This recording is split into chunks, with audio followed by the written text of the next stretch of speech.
Get your ass up. Roll out. Get your ass up. Roll out. In the morning. Roll out. Get your ass up. Roll out. Out your mama bed. Roll out. Get your ass up. Roll out. Yeah.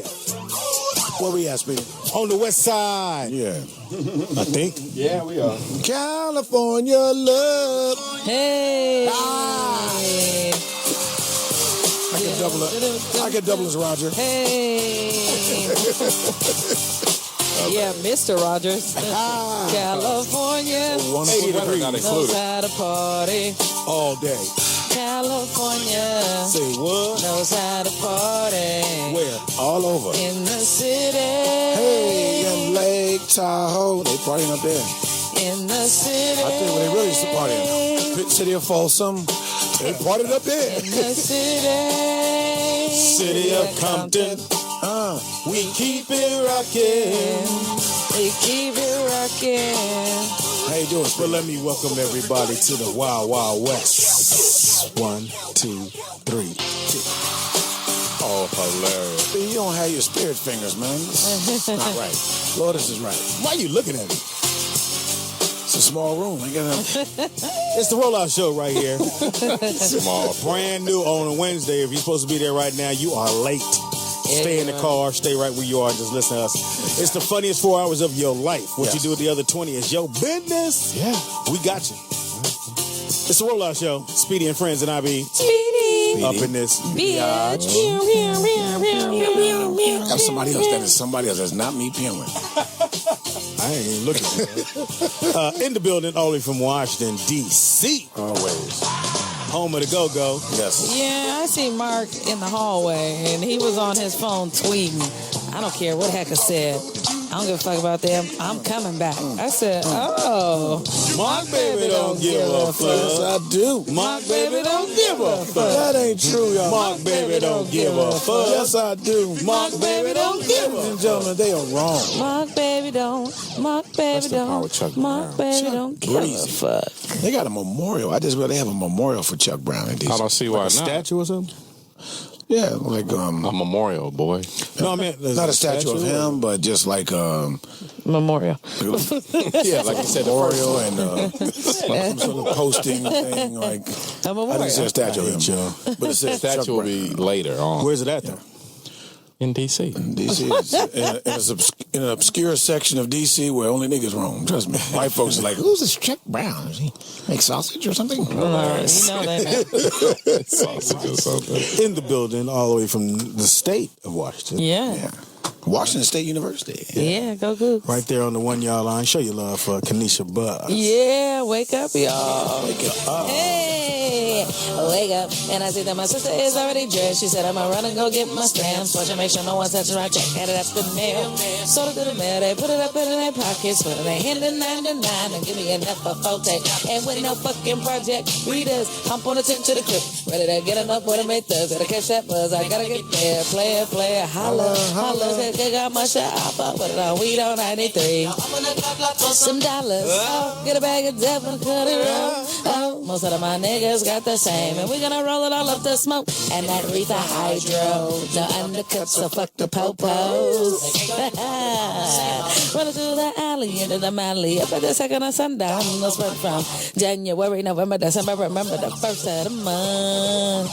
I'm freezing. Now I'm starting to learn the lyrics here. Oh, yeah? I need explanation. I got the Mali now. What is the undercut now?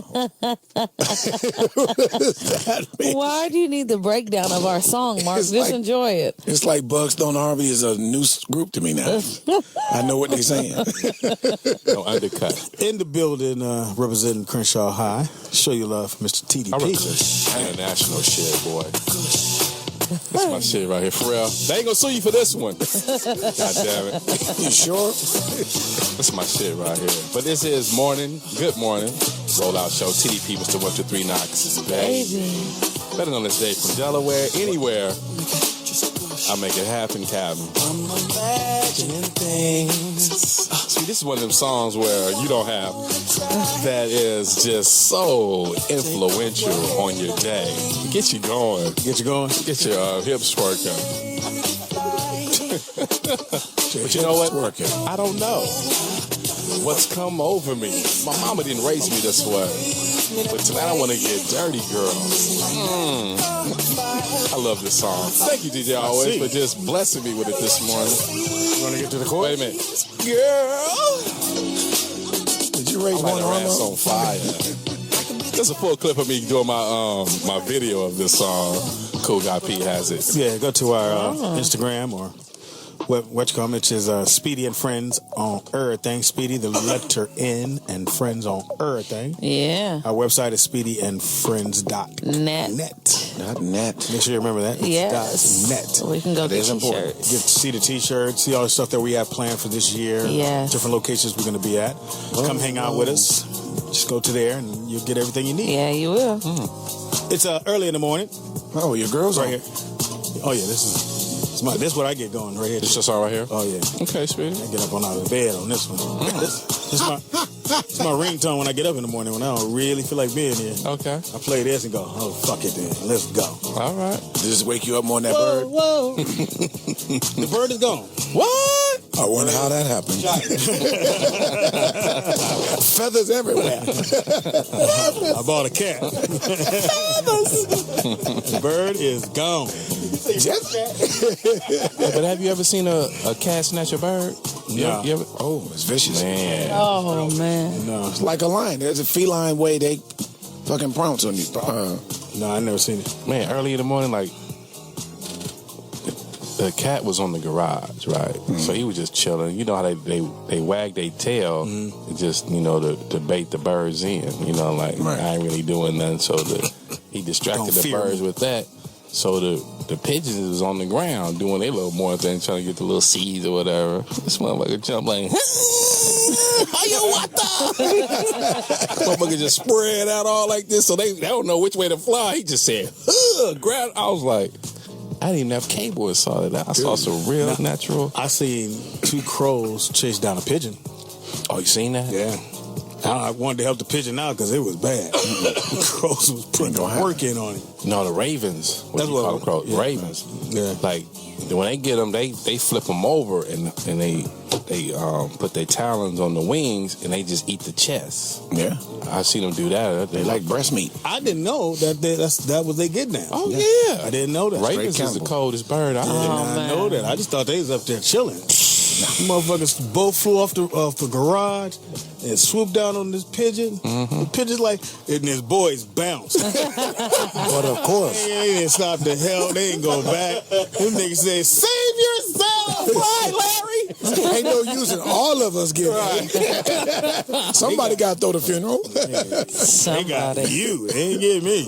But you ever see when they get a hard piece of bread, they take it to the water, they dip it, you get No. it soft? What? Man, Raven, I love watching them. They, What the fuck you be doing? Bird watching. But see, Apparently. see, that's like the old cartoon, Good Feathers. They were pigeons, so they're like gangsters. They set that one pigeon up. That was their hitman. Yeah, so Joey, here we go. Get that little wink. It was old Warner Brothers seen tune, them.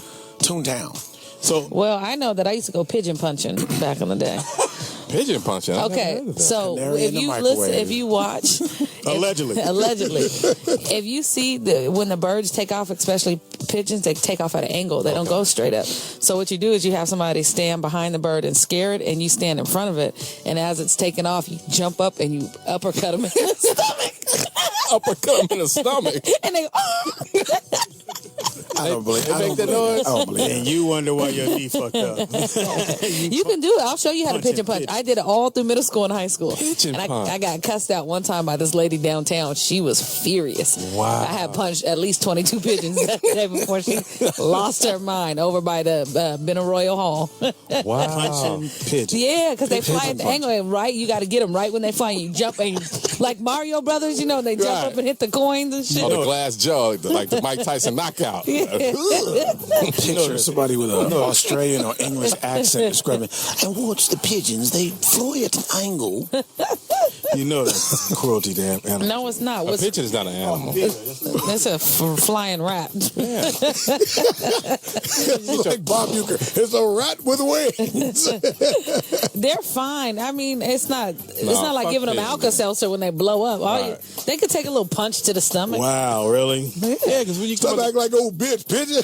when you come from the car wash, they shit all on your car, and then they sit on the wire, look at you like, like, okay, I'm gonna get your punk ass. Punch your ass. But I never knew pigeon punching. Yeah, pigeon punching since middle school. I haven't done it as an adult, but back then. I hope not. So I'm on the phone with you yesterday, and a fucking bee, huge ass bee, flew in my car, trying to be cool. No, you didn't. They got the I thought a gorilla jumped in the car the way these motherfuckers. Really? They pulled over. Tiffany kept going. Oh my God, really? I was like, and then the bee, so I see him trying to put his thing in me. Yeah. Wait a minute. What? Oh, his bee, was he gay? Wait a minute, Speedy. Did you put your pants down? You ain't gotta take it. I'm gonna give it to you. Hold my wallet. He filed a police report. Talking about stinger, stupid. Yeah, that was his thing, all right. Oh, was it yellow? It was a yellow bee? Yeah, it was a long ass bee. Oh, that's So a wasp. first he was on the steering wheel, and I didn't know it because he was behind it. So I'm still driving like, this motherfucker's still in the car. And then he plopped down on my leg, and he was trying to get it. I had my sweats on. He couldn't get it through the sweats. I said, oh, get out! Then he fell between my legs, and I lost it. I jumped out on the street. They pulled over. I was on the phone. No, I stopped right there in the middle of the road and jumped out. You ran from a wasp. It was a bee. And I can hear Tiffany on the phone. Stinger. We're in the middle of the street. Speedy's running. It's a bee. I thought it was the That is so whole creamy. swarm. I Just hate one. bees and moths and all that shit. I'm allergic to bees, but I ain't jumping out in traffic. You know, getting hit by a car is way worse than getting stung by a bee. All you had to do is roll all the windows down. I did. Let the air come through. And It was. There wasn't no air between Speedy's legs. He was getting all the bears back from fucking up the honeycomb. Yeah, we got one. Yeah, we got the alpha bear. And you ran out in traffic. In traffic. Wow. I hate bees. That I is just knew I was going to have a big ass bee sting. Fucking leg. I was already sick. I let these niggas drive me home because I was sick as fuck yesterday. Aww. And they played fucking rap all the way there. I kept going, why is my head pounding like that? Get your ass up, motherfucker. Get your ass up, motherfucker. Like, God, It's damn. still your car. You could have turned it down. I was done.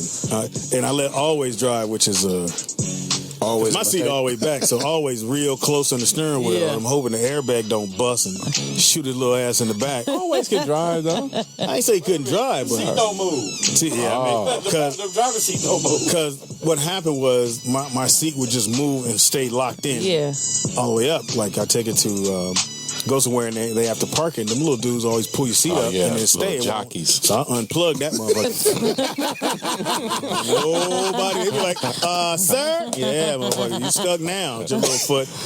He said a jockey. But that's what it is. But like you say, when you violate it, because you got the seat all the way back, it's leaning back. Yeah, and you got it right in They your fall back like, position. whoa! Motherfuckers disappear. I'll be loving it when they trying to reach down there trying to, the buttons don't work. I know. Motherfucker, I know. They don't move. They don't move, motherfucker. There's a bee in here. I can't believe you ran in traffic. Yeah, I didn't want to get stung. It reminds me of a story. My best friend, Derek Skeet, his uncle, driving a car. It's like 4th of July time. He got an M80. He trying to be cool and light it and throw it out the window. And then had the window all the way rolled down. It bounced back in between his legs. He's like, oh, God.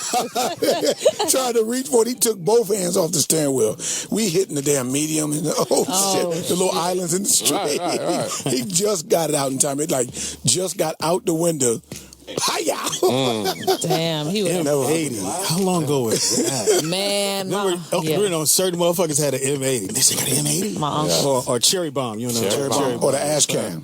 A what? Ash can. Looks like like a thick cigar, not even about a couple inches long. But I remember cherry bombs, M80s, and firecrackers. Yeah, you were the shit if you had an M80. Yeah, it was like, how you get M80? And niggas knew at school all day after school, I'm lighting this M80. And I would be waiting all day to hear that boom. Because it take 4 bottle rockets to get a M80 in the air. Oh, really? Yeah. You tape the M80 around the bottle rocket. Because they used to have bottle rocket fights. Man, yes. No. You know What? bottle rocket fights? No. That and the one with the balls. Oh, the little flowers? No. It comes in a tube. Oh, the Roman candle. Roman candle fight. Yeah. I caught my vagina caught on fire fucking around with What? that. Yeah. Pussy? Yep. It just hit me right here, and it was a burn patch. maybe that's why it I was puffs up 17. in the heat. It's, Oh, did you make your own Muscle homemade Roman memory. candle? No, we just had the Roman candle, so we would hold them and just shoot them at each Oh, other. you get the corn can, the string bean can, and then you cut them around the side. You tape them all together on the side. You make the long tube like this, and then you put the little hole at the end. You put the tennis ball with the Yeah, I know lighter how to fluid do on that, the end of that, and you put it down there. Hold it ISIS or back. some shit. No, this before duct tape. This Yeah. long before duct tape. You tape it all together, and you pour lighter fluid in there, and somebody had to hold it. So you get somebody like intern with the little hands, so they only burn a little bit, Yeah. and they hold it Burn and, his shoot, and wrist. shoot the tennis ball in the air. At nighttime, you didn't do it till night. And then you That light sound dangerous. You put lighter fluid on the tennis ball. Yeah. And you light the tennis ball and you light the back and You motherfuckers make it C4. Yeah, that's dangerous. But that was back in the day when it wasn't that serious. Like right around June, Yeah. then you start hearing firecrackers on your block. Yeah. Fuck, it's almost. And then where I live, they can sell them on the corner. Certain parts Yeah. of LA, you can't. They sell them on the corner. So my dad would not buy us fireworks. That just wasn't his get down. So we'd have to go. He'd drive us to the park, and we'd watch the shit like nerds. I'm like, Dad, this is not fun. Shut up! Shut the fuck up. We always have fireworks, but I think Seattle's too green for that tennis ball shit. You'd have burned down a whole fort because everything is green up there. But that's what it was when the homeowners go like, y'all play with that goddamn thing. They come out there and start wetting their roof up with the water hose. That shit better come in my yard. I know that. And the weakest one was that one that turned into a snake. oh man, That shit was like, you be looking at it like, nigga. because it looked like a little tablet and you just light it. All it was good for was lighting other motherfucking firecrackers. I lost. Could you do firecrackers in LA? Yeah. Was it legal? Yeah, Okay. certain parts of Los Angeles. It was legal in Seattle sell. until I To was sell. like You You 17. had to go out of the county like Inglewood or... Yeah, Inglewood, you could do it. LA, you could do it. Valley, no. Okay. Valley don't have too many stands. Because like for us Fire in D.C., you could get fireworks, but you couldn't get firecrackers. That was illegal. In Maryland, they didn't want to sell none of that shit. So everybody had to cross over to D.C. to get some fireworks. Find a little dude off to the side. Hey, come here, dog. And he got. Oh, there's always somebody He got selling the explosive firecrackers. shit because you couldn't sell explosive shit. Or you go down south, like South Carolina, North Carolina, and you go down there and buy a gang of shit and come up and just sell. See, we just go to the reservations because everything up there, if you go to the reservations, you can get whatever you want. I almost lost my hand to a black cat. You know, remember the black cat firework? You know, when you have a dud, they say don't pick up the dud. But after 3 minutes, you're picking up the dud. You're like, all right. Pie-yow. Oh, you don't see the fuse. You're like, nigga. Pow. Yeah. And so I was hitting it with a stick and it didn't do nothing. So I picked it up and it blew up in my hand. And you know how you feel like you lost all your fingers? Right. For 30 minutes, I wouldn't let nobody see my hand because I knew my fingers was gone and I didn't want to accept the fact. And it hurt so bad. But I did it. I had the little ash mark right here, but I knew I lost fingers. I was like, I'm done. Love, I'm nubby. I'm about to get an ass whooping with one hand. I knew I was going to get in trouble. Shit. Number to call into is 855-960-3699 if you don't see it on your thing right there. I got to tell you guys one more thing. Somebody loves the Do show. you guys remember those the cheap sparklers, the ones that were the metal? Yeah. Oh, yeah. That shit sent me to the hospital because I have asthma and I was inhaling all the smoke and that shit, it felt like being in a fire. And to this day, I don't fuck with, like, I'm terrified. If people do sparklers, I'm out of there. I almost died. That's why I don't fuck with fireworks, Now, hold man. up. When you say the sparkler, what you supposed to do? You supposed to scrape them all into the little pie pan crust. Oh. Yeah. You scrape all the sparklers You're a terrorist. and you put it in the pie pan crust, Yeah. right? And then you put it in somebody's face and then you go what is that? They're like, oh, it's just that little bullshit. And then you light it and it just, I can't see. That's not right. TDP, you're a bad kid. You're a straight ISIS. T was a bad kid. Because those are strong. That ain't right. man. You're a bad kid. Because when it's on a stick, it's in control. You know, it's just. But when it's in that pie pan, boy, that's some nice light. Thick. Let's take this phone call. Somebody loves the show. When I come to you, make sure you say the words roll out. On the phone out of Memphis, we got Will. What it do, Will? Roll out. Roll out. What it do, man? Shit, I was tripping off the B story. I would tell you, I'm a Marine. Now, we were driving a Humvee, and, you can get like 4 people in a Humvee. Okay. Now, we had a little B get in there. I ain't never seen 4 niggas get out of Humvee. See? All us, we all Marines, we sitting there screaming and yelling and hollering and all kind of shit. Man, I wanted to throw grenades in there. We trying to blow the I wanted to blow the motherfucking car because that motherfucker was in there. But the worst thing is when you think it's gone and you finally get in there and then that motherfucker just pop out of nowhere again.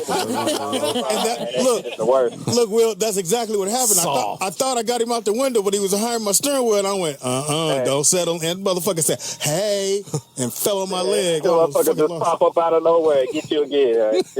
Man, thank you for the phone call. See, you niggas thought it was just me. No, it's not you. But no, like when you at the park or something, you see girls running. It's a bed. All that. It's like, just let him do his thing. He just checking you out. He ain't doing nothing. He gonna check you out. He gonna go on about. Remember that thing they tell you to jump in the water if bees chase you? I mean, if it's a swarm, Not killer one bees, bee. So you go in the water? Yeah. But what if you can't swim? Then you're gonna learn.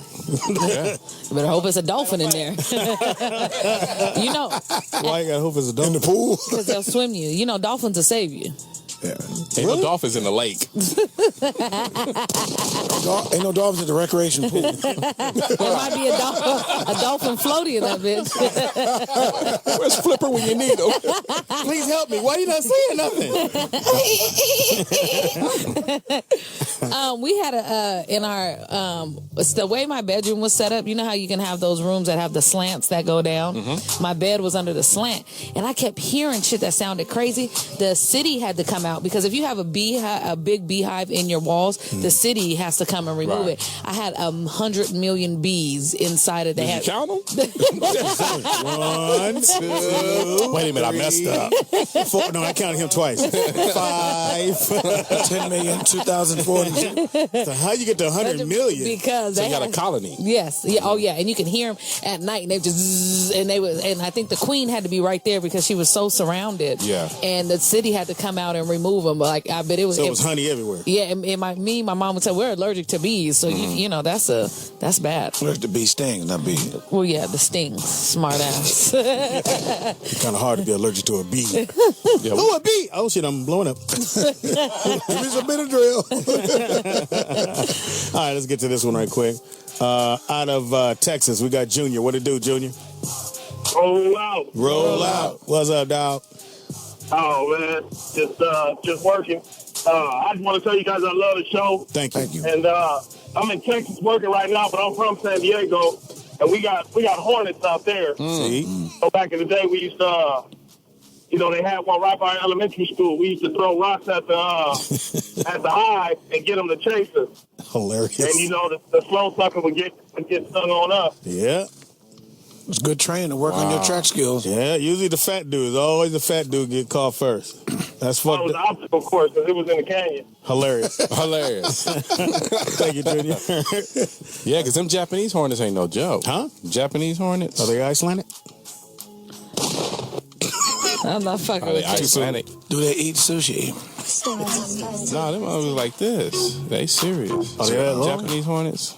Never heard of You them. never saw the special on the Japanese hornets? No. Boy. Somebody send me. Let me see a picture of a Japanese hornet. DJ Always. It's Weird Wednesday. We'll come back with Weird Wednesday news. It's the Rollout Show right here on the Foxxhole. Now do you believe? Yeah, it was a huge. They fit in the hands like they're huge. They're monsters. Yeah. Now, if he'd have got in my car, he could have drove that motherfucker. Speedy, I would have ran with you if he would have gotten He in got in the the car, nigga. I'm like, hey, out. That motherfucker would have talked to me. I gotta. It's the Roll Out Morning Show right here on Yes, Foxxhole. it is. Sirius 96. It's your boy Speedy in the house. Also, we got Mark Howard. We got Kanisha Best. We got Oh, before I say who I am, happy birthday to Aretha Franklin today. Aretha. The queen of Can we get some soul. Aretha, though? It's her birthday. Can we get some Aretha all day today? Aretha Franklin, happy birthday. This is Teeter. On the Wheels of Steel, we have. DJ Always. That's always in your ears. And overseas, he's known as. In the Philippines, he is DJ Albino. DJ over there. And he's over there. He DJs for Pacquiao. Over there, over there. Girl, I got to go. Oh, Yeah, I'm coming. You know she won't fly. she don't need to. Here's the reason why. She can't get there on bus or car. It ain't happening. That's right. Boat. R. Kelly won't fly either. Jump to eat. Play the song when you have a bee in your car. Anybody else have a bee experience? Hit me up. 855-960-3699. It's probably on your numbers right there on your That's what dial. Speedy said when that bee got in the car. Pretty much. But since you're scared of them, just like, the black bees, the big bumblebees. Yeah, no, the bumblebee. Bumblebees. I like to just stand there when they come and they get in your face and they hover right there and they study you. That's the What fly the shit. fuck Those is are the wrong stripes. with you, The black Tita? ones are called blackjacks. That's Teeter what getting that Yeah, the eye black jack. contact. What the fuck is wrong with Man, I you? love animal. I love the animal kingdom because it's a real kingdom. You watch They all don't that shit talk- on Animal Channel? Man, that's my shit, Speedy. You man, Shark Week. Oh man, when lions attack. Oh man. Shark Week fucked me But up. I'm telling you, watch that special on the Japanese Hornets, boy. That no joke. Yeah, they're huge. I didn't know they was that big. All right, it is time for Quanta Weird News. Weirdy. It is Weird Wednesday, so on Weird Wednesdays, we always try to come up with weird, incredible, I can't believe it stories. Yes. And first up, Mark Howard. We got Amy Goldberg smeared poop on neighbor. What? Don't know who Amy Goldberg is. She ain't about shit. Obviously, she's about that shit. She's in Boca Raton, Florida. Boca Raton. Amy Goldberg, 57, was accused of smearing dog poop on the neighbor's face and arms Wednesday afternoon. She was charged with battery on a person 65 years or older. How do you stand there and let somebody smear it on your face, then your arm? How do they get it to smear it on you? Are they just walking with it in their hand, or? Yeah, Well, it said the incident started when the 67-year-old neighbor let her pooch answer nature's call on Goldberg's lawn, basically. She was letting her poop, and she had a problem with it, and she told her to stop doing it. And then, so she said she was going to stop, and then, but this time she got mad, and Goldberg then came outside to confront the neighbor, who said she was going to clean it up. And when Goldberg kept yelling, the neighbor told her to pick the poop up. Well, the lady told her to pick the poop up yourself. She said, pick it up yourself, Okay, bitch. And so she scooped up the feces and put it in a plastic bag, ran towards the neighbor, then allegedly smeared the dog poop in the neighbor's face. You ever notice there's always weird stories out of Florida? Yes. Florida be What is a cracking. big state? What is it about Florida? I don't know what it is. What you got for me, Khadijah? All right. Well, speaking of I don't know what it is about Florida. Florida. Old motherfucker. Florida, see? Motherfucker think it's me. So Dennis Emery shot himself while threatening his wife's dog. So they were Well, shoot this motherfucking dog. well, they were in a domestic dispute, and so he ran and got off his gun. So the dog, of course, is going to defend the wife. So while he's threatening the dog to say "get up off me," he shoots himself in the face, and he was declared dead on the scene. Wow. So All right. Shit. Shot himself in the face. yeah. Yeah, you know how dogs get on you, you be like, back up.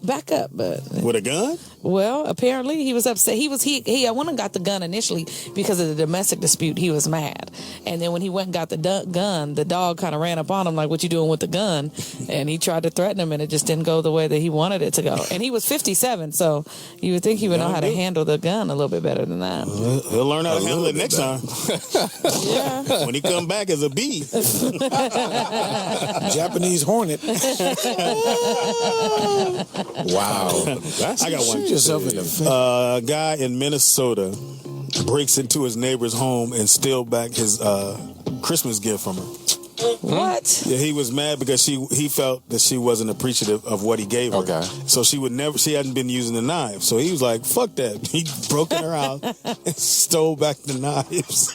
How you know she wasn't using them? I guess he was coming by every day. You know, hey, how you doing? Have you used the knives? And you know, she was like, no, just sitting on the counter, still in the wrapper. Okay.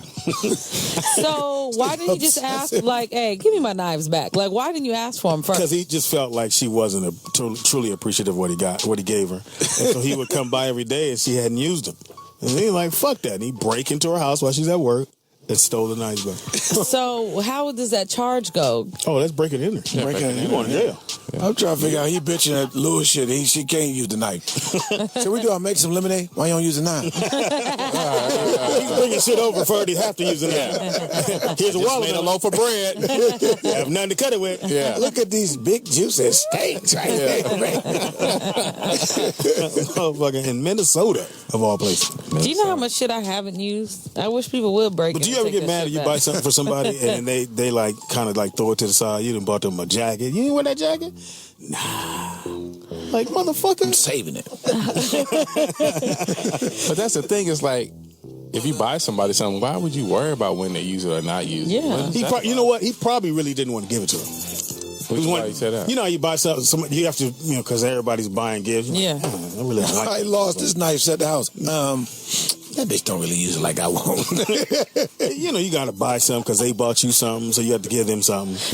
He probably think it's part of that Secret Santa thing, and then he probably got her something, and then she probably drew something real soft like a card.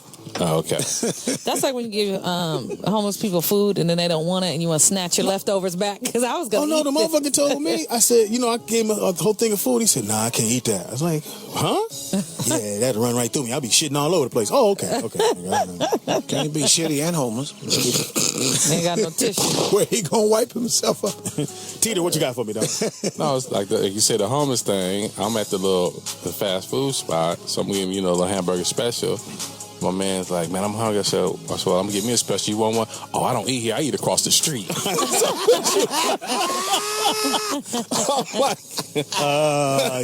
You need to be across the street, motherfucker. This man, he wanted some chow mein and some beef broccoli. I'm like, man, we eating burgers and fries today, homie. Oh man, I'm eating across the street. So you want me to walk across the street? Get you something. Hey, crazy. Did you? Nah. Oh, okay. You don't want no burger? It's right here, right now. Did you think about it for a second? No, not at all. Look at this. Somebody else say some shit you really ain't ready for it, and you be like, nah, motherfucker, I ain't going across It's the like the street. dude at the gas station. This day, I'm tired. I didn't want to pump my gas. I'm like, my man, could you hold up, homie? I'm busy right now. He's like, back up. Missed your window. This one dude, he asked me for a couple. Do you know you got spare change? So I gave him like $2. He was like, oh, can I get $5? I'm trying to get some Magic Dragon. I was like, I was so mad. I think the greatest one ever is when they would have the family in the car. Hey, man, I'm just trying to get across town. I got my kids in the car, and they had the kids be waving at you. Hey. You're like, nigga, all right. So I hook him up. I put like $5 in his tank. Yeah. Come back 2 days later, he's still there posted up with the same get down. He don't remember me. I said, bro, I got you 2 days ago. Oh, yeah. Well, we still here. Right. Yeah, you are. I'm cold with mine. When they do that at the gas station, I said, let's go start the car and see how much gas is really in there. Oh, man, I'm cool then. Just go on with all that, man. Like, I'm messing up the hustle. But, ma'am, would you like some creamer? Man cleared after admitting he put bodily fluids in a woman's coffee. Oh, shit. Man was cleared of sexual charges even after admitting to ejaculating to the female co-worker's coffee cup. JRL, that's John Robert Lynn, was charged with sexual assault, but the judge said the Minnesota man's conduct didn't, hear this, qualify as such. The loophole in the Minnesota law doesn't consider his behavior a sex crime. What? So they usually don't, let the ladies release the ladies' names, but Pat Moss is the victim, and she wants this, loophole to be closed. So the man admitted to liking Pat, and he thought this was a way to, show her his affection, because he did it 2 times in her coffee, and she noticed that the last 6 months her coffee was tasting kind of strange. Oh! So the dude had been, salty. He been ejaculating over her desk and all this. So one day she caught the dude. So quote, he had the deer in the headlights look, unquote, and she noticed her coffee cup and saw a puddle of fluid on her desk. Spit that shit out, man. So then he admitted, to doing this allegedly with the detectives. What part of the day and how many people were at the job that don't see him doing this shit? But she worked with this dude for 15 years. So he's been doing this forever. So he's been liking her a long time. Yeah, she said for the last couple of months, I noticed my coffee tastes weird. Yeah. Maybe you shouldn't have got it from him the first time. So he thought this would be a way for her to notice him. You think? Oh, man. So he didn't get charged on that. Now he back at work like, hey. Nah, she could sue the company over that if he's still there. Yeah. Well, apparently not, because if there's no law, what are you going to stand on? Right, it's a loophole that judge. So he's pretty much back at work. This a sexual. Whoa! So what would the crime be though? There is no crime. There's no such thing as no crime. Then give me your coffee cup and I'll be back.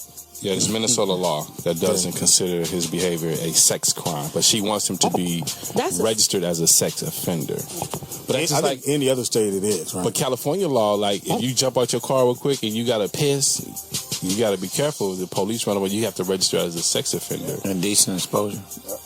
You gotta register as a sex offender if you just gotta. I do that shit all the time. But that's why I'm telling you, boy. Allegedly. So you gotta be very careful that the police ain't around to see you do that. You get an asshole cop on you, try to get you registered because you just had emergency piss. You got Speedy confessing.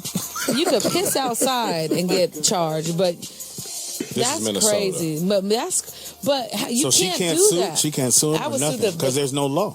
Well, she can sue. You have to have something to stand on. Yeah, well, you could sue, and you could be the first one to put the law on. But laws come from everywhere. That could set the precedent for the law, because there's no way that you can get away with this. Like that just can't be like, oh well. There's no way in the world that you could just say, oh well, to that. Because if she had her cousins come up there and whoop his ass, then everybody's going to jail. That's really what the law should be. Allow your cousins to come northeast of New Brighton, Minnesota. New Brighton. You can't get away with that. That makes me furious. When I do that, I want it to be voluntary. I want to know what's going on. There you go. So, Kanisha, bring your cup over here, please. Yeah, smart guys gives your part. I know. I don't even. He just as you started reading this, he dropped me off a fresh coffee, and now I don't even want to drink it. Like I'm looking at it. Do you see anything floating? See any babies weighing? He could have just. Then he started. You would know, because anything you eat or you taste, you thoroughly go through the ingredients. Yes, so I would know. But I think once it's been on your lips, it's a wrap. Yeah. I'm killing everybody. And how many other people has he done this to? That's what you got to think. Well, no, that's all we know of. If when you have behaviors like that just doesn't it's not an isolated situation. Not brand new. Well, it was her coffee and her desk, so it wasn't like he had enough to go around the whole office. But before her, he might have been doing this since preschool, getting bitches milk. Like, I don't know. How do you put your shit over a hot cup of coffee? I would accidentally get, you get a little bewildered and your ship actually dips in the hot coffee. Because it take me a minute. It take me a minute to get. When you climax, you get a little lightheaded, man. You lose your balance. Oh, shit. Dipping my shit. I must really like her. And he got his pants down to his knees. He got lotion. He's trying to get it all in Where's the cup. the security camera? How much time? Dude, you can't. Because it take a minute for me at least. I just can't just What's stand at a there. hardware store? What? Yeah. They work at a hardware store. Oh, there don't be nobody in the back. I worked at Lowe's when I got out of college. There ain't nobody in the back. Low. You can get it in at Lowe's? Yeah, I remember one time I came in so hungover that I was completely naked in the bathroom, just standing up like I'm dying. I can hear them calling me for 2 hours over the intercom, and I was just like, I'm done. Like I'm fired. I can't move. Wow. 855-960. Can't move. 3699. Let us know your weird mean it news for if you Lowe's. have any. Kick that weird news to us. DJ Always, it is Weird Wednesday. A lot of shit coming up. Kick it, dog. It's a rollout show right here on the Foxxhole, Sirius 96. Don't need no heat. Oh. Just want you to relax and let yourself be free. Yeah. No need in thugging. I like this. Cause we ain't mugging. Hey, Mr. DJ, drop that beat. Play this if you have a bee in your car. To help you get out. 855-960-2699 is the number to call. We still in Quentin. Weirdy News. Weirdy. What you got there, baby girl? Well, this is really weird. So everybody knows the leg lamp from A Christmas Story, right? No. So with on the Christmas Story, the dad had ordered the lamp that was like the woman's leg with the lampshade on it. Okay. Way back in the day. Well, we have a lamp that has been made with a real human leg. So Leo, he lost his leg to serious infection, but he did not want to part ways with the limb, so he wanted to preserve it into a lamp. So he had somebody help him turn it into a lamp, but then instead of keeping it, he tried to sell it on eBay for $127,000. eBay quickly pulled the plug on that because they have a rule against auctioning body parts. And technically that's a body part. But the dude, William Schampschenheimer, he was the lamp maker, and he worked on the project for free because he felt bad for the guy and he didn't want, him to have to part with his leg. So he's super offended that the guy turned around and tried to sell it immediately after he spent his time making How this did he come up leg with that number? for him. I don't know. How you come up with 175,000? The body part blue book value. I mean, then there's labor. Yeah. So. And there's a shoe. Yeah. Shipping and handling. Right. I wonder what kind of shoe he put on his lamp, because the other lamp had a. That's what costs a lot to Jordan. This dude looked like he put a Tiva on his. It's an infected leg. He had split toe sandals. Some Birkenstocks. So do they actually put the shoe on there, or is it just the toes and it's just the actual foot? Or it didn't say on the original lamp that they are referencing to. It had a high heel on it. Oh, okay. So for him, but they might have just did the I don't know, because his infection started at the toes. So I'm not sure if unless they. So it's a skeleton and everything? No, it's the meat, like a taxidermy. You know how it's a full leg. Right. It's the meat, the Skin. skin. And there's someone that stuffs dead animals. What? You're doing it on purpose. You did that on purpose. You're doing it on purpose. Somebody that stuffs dead animals. Animals. You know it. You know what the hell you're doing. Wow. Yeah. So back in Living Color, where they used to have a dog that was there. They used to use that dog. Fox had it, yeah. Yeah. He got a lot of letters. That was a taxidermy. He got a lot of letters. People thought that was a real dog. Exactly. And I couldn't believe. It's like, nigga, they wanted them to stop doing that bit. That shit was funny. They thought it was a real dog. Blue. It was just it wasn't a stuffed dog, just a stuffed It was animal. a taxidermy. That was a taxidermy. It was funny as fuck. He won't say taxidermy, did he? yeah. Stuffed dog. Like Martin, remember he had that stuffed dog when he was trying to figure out who stole the CD player? Right. That's my favorite episode. That is my favorite episode. All right. You got one more comment? Yes, man, this is a trip here. Never stops for us, huh? Black woman locked in psych ward for 8 days because the cops couldn't believe she was a businesswoman. Wow. Huh? So who they thought she was? Crazy? Nigga woman, I guess. Yeah. An African-American businesswoman from Long Island was drugged and locked in a hospital psych ward for 8 days because first, and then doctors could not believe her high-powered career was real. They just wouldn't What believe does that have to do with them? Dude. They're cops. Yeah, but if I tell you who I am, that's the end of that. Don't tell me. Not. It's not? It's not. Fuck out of here. 32-year-old former Citigroup banker Cam Brock drove her BMW through Harlem. Harlem's white now. Yeah, pretty much. The NYPD pulled her over, accused her of being high on marijuana.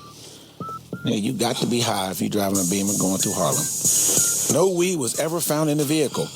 The next day, she went to pick up her vehicle and confronted the officers about her treatment. She was basically like, another thing, motherfucker.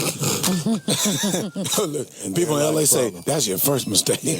And another thing. She was forcibly sedated cuffed and sent to Harlem Hospital.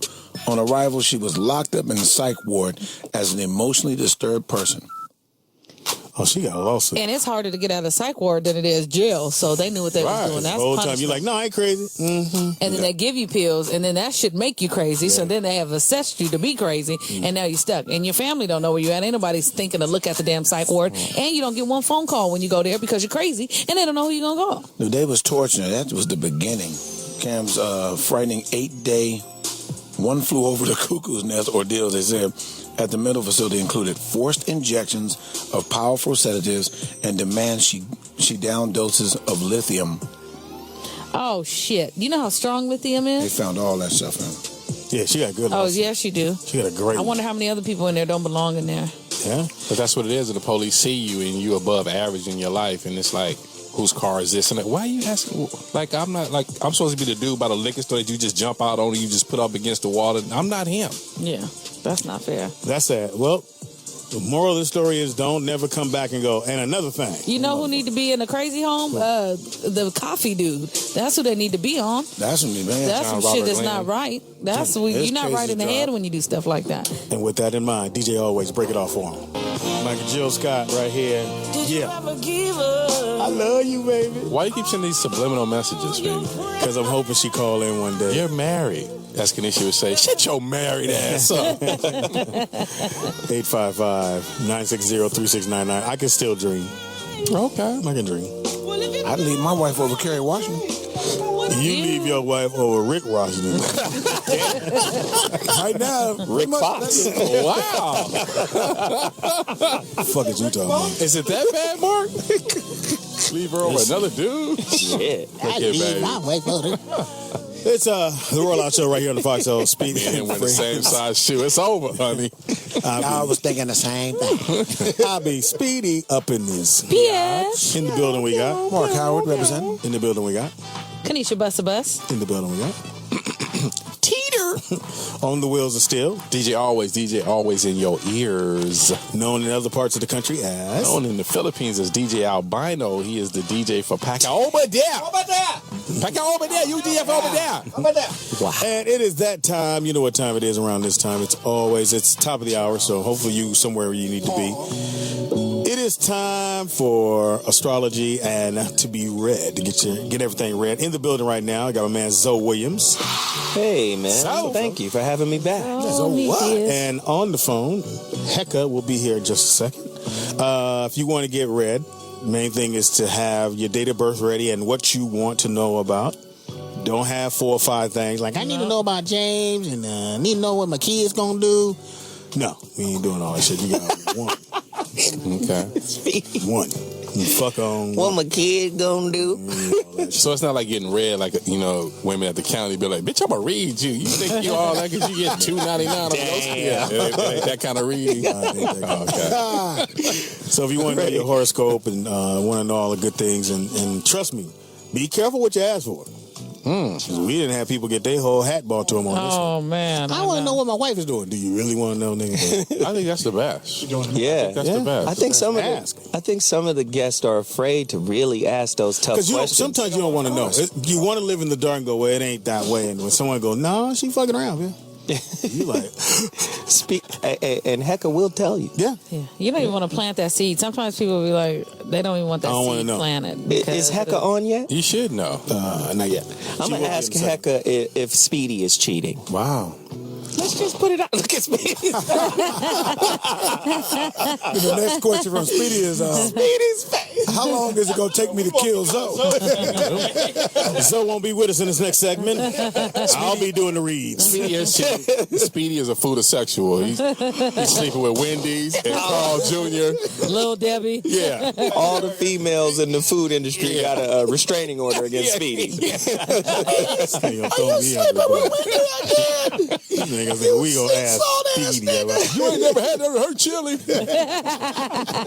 So if you wanted to Put my own sour cream on it. Damn. if you want to be read Food and is sexual. know about your life, again, the number is 855-960-3699. If you're not in your car, you don't see the number on the dash. Write it down. Remember, date of birth. So it's tickled. Food is sexual is genius. This nigga's creeping with food. Read the numbers, man. God damn. Who is Hines? Right, who is Hines? Okay, Hecka, are you there? This bitch. That's a redhead. How are you guys? Hey, how you doing, Good, Hecka? Hecka. Oh, God. Hey. All right. So don't listen to what Zoe said. Don't answer that question. Or I will hang the What fuck did up. Zoe say? Nothing. Let's move on. Let's go to the first call. They're trying to get shit fucked up. Right. I just got shit right at the house. Oh, wow. Yeah, I can watch TV all night now. What? I couldn't a couple weeks ago. The bird is gone. The bird is gone. I love it. Trying to fuck my shit up. All right, here we He'd go. ask Hecka if he ate the bird.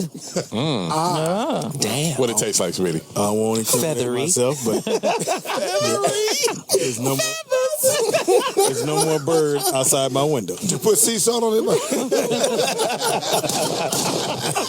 A bird in the belly is worth two in the bush. Food is sexual. All right, let's get it going, y'all. All right, let's have it ready, y'all. When I come to you, make sure you say the words roll out. Otherwise, we'll hang up on you because there's a whole bunch of people want to be read. Out of Texas, we got Junior on the phone. Junior, what it do? Roll out. Roll out. Roll out. Date of birth and what you need to know. It's 2875. And I'm thinking about making a move at my job. I want to know, is that a good idea? My situation right now is all right. But, there's always some BS on the job. So I'm thinking about making a move, for my family. There's some other things I could be doing. So I was just wondering, is that a good move? Hecka. Okay, you're moving to a different state? Yes. Yeah. Actually, I do feel like it's a good move for you. It's more money too, correct?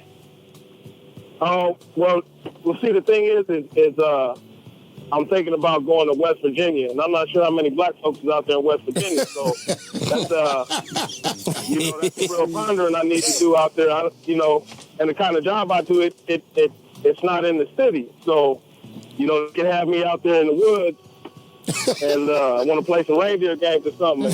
And so that's why I'm really. No, I don't feel as if it's going to be any harm to you at all. I think you really need to get away. I honestly feel like you need to get away. You have too much folks in your business around there anyway. You know that. Oh, so right you need to break away from that and actually go and experience something new, and you will be happy that you did. You'll meet new friends and new family. You'll meet family wherever you go. So I think it'll be a great idea for you. To West Virginia? And listen, brother, Yeah. all your gifts come via your effort. It seems like when you stop working hard and working smart and planning and executing everything you put in play, like if you get lazy, it's like your whole shit just unravels. Whereas some people can be lazy and kind of float through. Ain't a lot of floating for you. When you decide, like, this is what I want to do, you have the work ethic, you have the intelligence, and you can make it happen. And typically it happens for you. It's just when you take time off to bullshit that it seems like everything that you were maintaining, everything that was coming through for you tends to go away. So my point for you is keep grinding. Don't worry. Everything will work itself out as long as you're clear-minded and you have a plan and you execute it. The moment you get lazy or create a justification for chilling, that's when it all falls to pieces. And you understand what I'm talking about, right? Absolutely. All right, brother. All right, thank you. Okay, let me say one more thing before he goes. Okay. Be careful with speeding, okay? Because if you're not careful with speeding, I see car accidents. So just be very careful. Speeding, not speedy. Oh, I was like, what I do? Shit. Speedy's ruining a lot of niggas' lives. People don't even know Speedy. Thank you for the phone call. And I'll tell Junior over the air that when you move to West Virginia, you'll be the 15th nigga in the whole state. On the phone. Y'all wrong. On the phone out of Texas, Zoe, go ahead. Anisha, yeah, I'm glad you threw that to me, Speedy. Speedy would have struggled with that. Anisha, how are you? Welcome. Hi, roll out. Roll out. How you doing, baby girl? All right, 12/14/83, and I would like to know career-wise. Oh, you just a baby. Huh? I said, you just a baby. So, 12/14, Sagittarius. Yes. Woo. And then that 14 reduces to 5. This girl right here, of course she's calling about business. There's restlessness. She probably don't sleep well because she's thinking about the future and what needs to be done and what she can do to make it better. And oh, shit. right? There's this restlessness going on. And then on top of that, when you talk about Sagittarius, you're talking about the emotional of the spiritual. A lot of second guessing, but you can see things happening already. See, the fire signs are intuitive, instinctive. They be knowing shit right off the top. But with Sag, shit gotta feel right. So the Sag can get duped by the emotion of a situation. Wow. If it feels good, they'll do some shit that they know they shouldn't be doing because intuitively they know it's fire versus water or emotion versus spirit. Gotcha. Now, when the Sag locks into their spirit, they overcome the emotion and then they use the emotion to make shit happen through passion. Oh. Right? Wow. But then they get a little nervous when they don't know. Like, trust me, what you need to do in terms of your business, right, is first stop worrying about it. That's number one. All you got to do is execute. And this is another weakness of Sagittarius. Sagittarius don't like details. They can come into a situation and see the gist of it and be like, oh, that's what that shit is. Okay. Right? They can see, it's like all of the alphabets are together. But they can see A through B or A through Z and go like, yeah, I got it. Okay. No, motherfucker, arrange that shit. When you learn the structure, Sagittarius has more power. But Sag, like most fire, I already know what this is instinctively. Okay. And they feel their way through the situation. Sometimes you need to back your feeling with expertise. Hecka? Hey, so I am picking up the energy. I'm not feeling like you're absolutely 100% sure on the direction that you need to take. Okay? I feel some energy. Have you ever did anything in corporate accounting or anything of the sort? No. Okay, so what I'm picking up right now is the energy around, I feel as if you have to go get some type of experience as it pertains to corporate America. See? In the long run, I feel like you would actually be doing something on your own, but I feel like you're going to be having to get some experience in corporate America, and I feel like it's around the math, business, accounting type of field. So take a look into that if you haven't already, okay? Thank you for the phone call, baby girl. In other words, go get some experience and stop asking people to give you a job. Experience. Go get some Experience. You need experience. Out of Phoenix, go ahead, Zoe. We got. Out of Phoenix, we have Steven. It's your hammer. What's up, Steven? Roll out. Roll out. Roll out. Good morning, Foxxhole. Thank you. January 13, 1970. Zoe, don't mess with me too bad. 11370. What do you want to know? I'm looking for my future, as far as my job and so forth. Okay, right now, you old. So just kind of start looking towards retirement. No, I'm just fucking. Again. AARP is in your future. Here we go right now. 13. Right? You look at the number 13. 1 is leadership. 3 is creativity or indecision. You put it together, you get a 4. Structure, order. Capricorns always have a plan. Okay. Right? Always have a plan and always working on a plan and always trying to execute that plan. One thing I love about Capricorn people is that these motherfuckers will weather you. Wow. They can wait anybody out.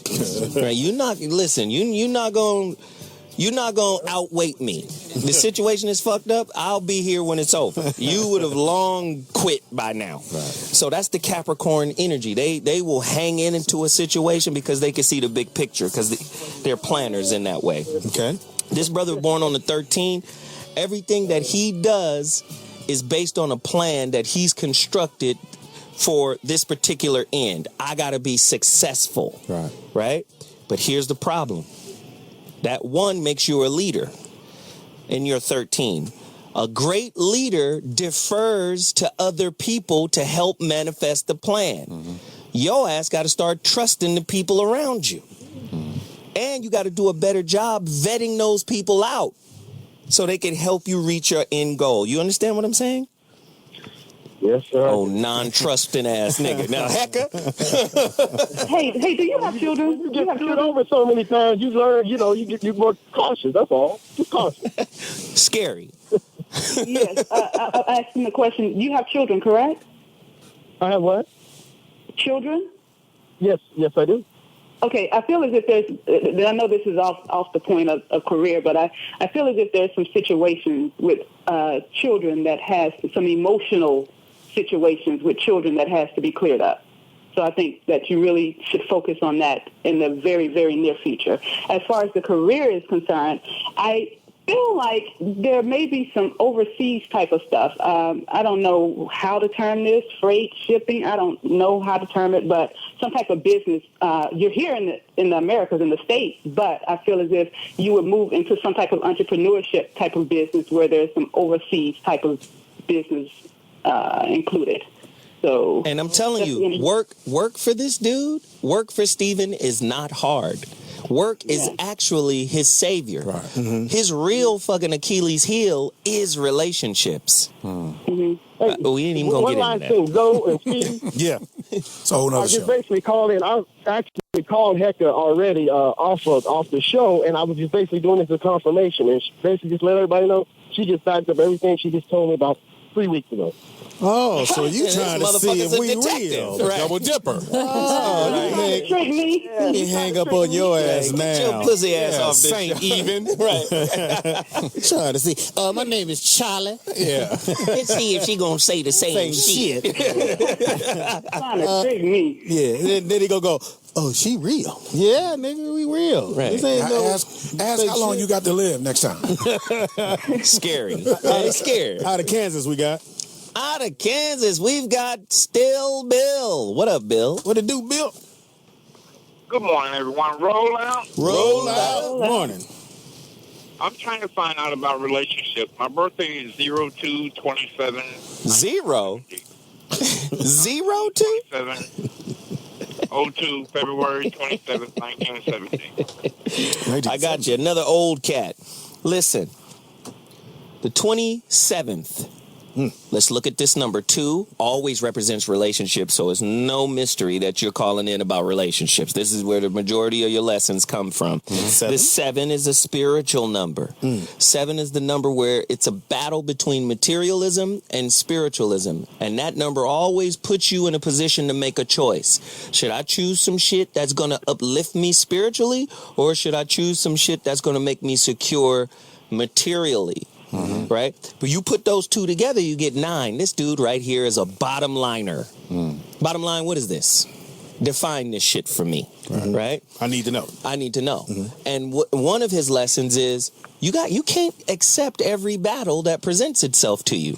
9 is the number of war. So what happens is you have to mature out of trying to correct everyone who perceives you incorrectly. I tell my son this all the time. It's okay for people to be wrong about you. They not you. Right. So they can't possibly understand you in the way you understand yourself. Right? So with this bottom line shit, a lot of miscommunication and misunderstanding happens in your relationship. Am I right or wrong? Yeah, definitely. Yeah, so take it easy. It's okay. They not you. They can't understand you the way you understand yourself. Hecka! Yeah, so you're already, I feel some relationship stuff around you already, correct? Not currently in a relationship. It's been a couple of years now since I've been in a relationship. Okay, have you healed completely from that relationship? I mean, because I definitely feel that there's some serious heaviness as far as the heart is concerned, as it pertains to a relationship. He hasn't healed, Hecka. Tissue moment. There are still some scars. I can tell you that. Okay, As far as the healing all the way, no. Okay, absolutely. So what I'm trying to say to you at this moment is, before you bring somebody else into your life, clean all that stuff up, because you're the type of person that wear your heart on your shoulders. You know, so if you bring somebody else into your life right now, in the situation that you're in, with all that residue from the other relationship, because it's so much residue that it actually feels right close to you right now, like you guys just had a phone conversation or something. Something just happened. That's how close it feels to you. So you have to clean that up before you bring somebody else in. Otherwise, you're going to attract the same type of person. You're going to attract this person that's the same way of the last person that you dealt with. You're going to attract that same type of energy, and you don't want that same type of energy because it's going to make you cry again. And Hecka, if I'm not mistaken, he's an Aquarius, right? No, he's I think he might be Pisces. 227? Yeah, he's Pisces. Now, see, goddamn. Damn Pisces. He's super emotional. And his relationships bring lots of tears. And but he's not cleaning it up. That's why he keeps getting the same thing over and over again. And he's bottom line emotional. Bottom line, just make me feel good. Relationships are not designed for that. Right. Sometimes the most difficult pain you experience in a relationship is designed to get you to the other side of the pain so you can evolve and grow as a person.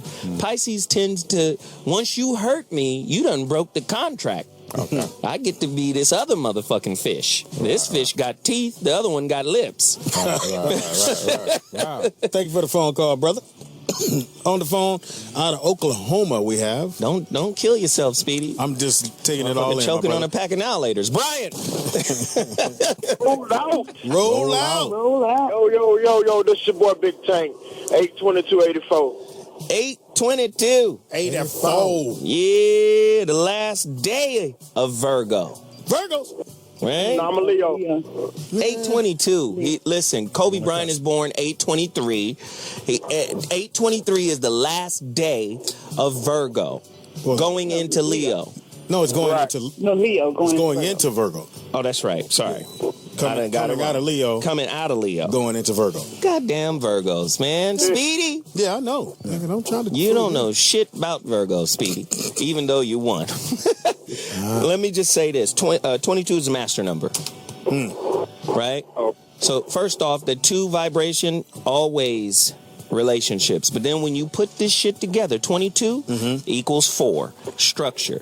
Listen, you control your life. Everything about your life is, this is how I want it. This is the setup. This is how I get down. This is where I place things. He analyzes everything.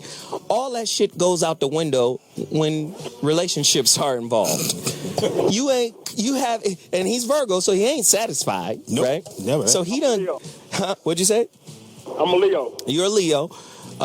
Again, when you get into structure for a relationship, sometimes, like, have you ever heard from clinicians and psychologists? They say the highest functioning relationships are those that have flexible beliefs. Leo ain't that flexible because you guys are a fixed sign, right? No flexible. This is my kingdom. This is where you fit in it, right? No flex. This is zone. Right. This is is how I see you. And a lot of times it creates a lot of problems. It creates a lot of angst in the relationship because the Leo has a position for you in their life. Sometimes a woman, brother, doesn't want a position in your life. She wants a partnership. And wherever there's a partnership, there's mutual respect, there's mutual value, there's mutual appreciation. Now, my question to you is, are you willing to relinquish the control of the relationship to allow whatever woman is supposed to step into that position to be herself? Are you willing to do that and love you the way she wants you to love, she wants to love you as opposed to the way you want her to love you? Do you understand what I'm saying? Yeah, I'm always up for challenges, man. See, now it's a challenge. See, that's the problem, goddamn Warrior King. Hecka? Yeah, you're always up for challenges, and that's good because I definitely feel a challenge coming. Okay, and this is more so around a family type of situation, family friend type of situation with a male. Okay, and a male in particular, probably about between 6 feet, 6'2" tall, and this situation is pretty intense, and that may be around some money. Okay, so be on the lookout for that. Now, what was your question? Is that his brother or is his cousin? Which one doing it? Hecka, tell him. Somebody done fucked up the money in the family. Go ahead, Hecka, tell him. I don't feel like they. Well, yeah, okay. It happened already. See? Oh, it happened already. See? Okay. It was a cousin. It happened a few years ago. See? I tried to help him get a job with me. Okay. Man, Okay. Well, if it happened a few years ago, you have something else coming up. Wow. No shit coming up. Thank you for the phone call. We got to take a quick break. Come right back. Stay on the line if you're there. Hecka and Zoe in the building. Hey, what's the number, Speedy? 855-960-3699. It's the Rollout Show right here on the Foxxhole, Sirius 96. Yeah. Speedy and Friends, IB. Speedy. Up in this. Biatch. You got a fume, girlfriend. Yeah, man. This is, Okay, go. this is a raggedy practice. In the building we got. Mark Howard representing. In the building we got. Zoe Williams, the voice of reason. In the building we got. Kanisha Bus. In the building. Teeter. In the building. On the wheels of steel. DJ always in your ear. Overseas he's known as DJ Albino in the Philippines. He DJs for Paco. Over there. He over there. Over there. In the building. Thank Kicking you it very with us much. here in the layer. We have a special guest, Kelly McCreary from Grey's Anatomy. Yeah. So thanks for hanging out with us. Thank you so very much. It's a pleasure to be here. Thank you for having me. Yes. So you came on Astrology Day. I did. Are you ready? I hope so. Do you want to know? Yes, I want to know as much as possible. And for everybody that's on the phone lines, Stay we're going to just stay there. We're going to hang out with Kelly for a while, and we'll get back to you. So you guys stay on. Don't move. They ain't going nowhere. They want to know. So you gave your date of birth to Zoe? Yeah. Okay, Zoe, go. Hecka. No, 9/29/81 is her birthday. This woman here, Libra, unbalanced. For a lot of people, I think, especially in her immediate family, she's the go-to person.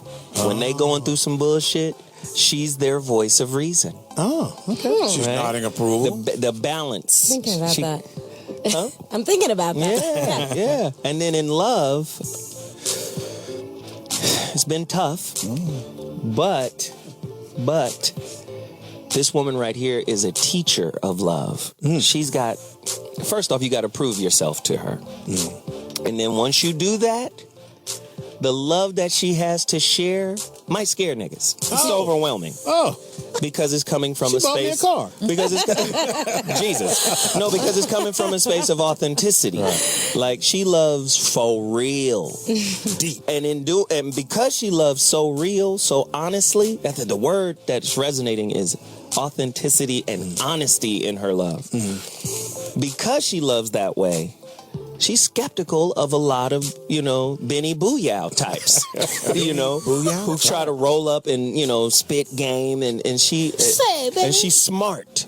You have to understand, a woman intelligent scares a lot of weak men. Yeah, not me. So she gets a lot of, guy looks the part, acts the part, and then once she breaks his ass down mentally, and it's not like she's aggressively breaking him down, but she's just listening and taking in what he's saying.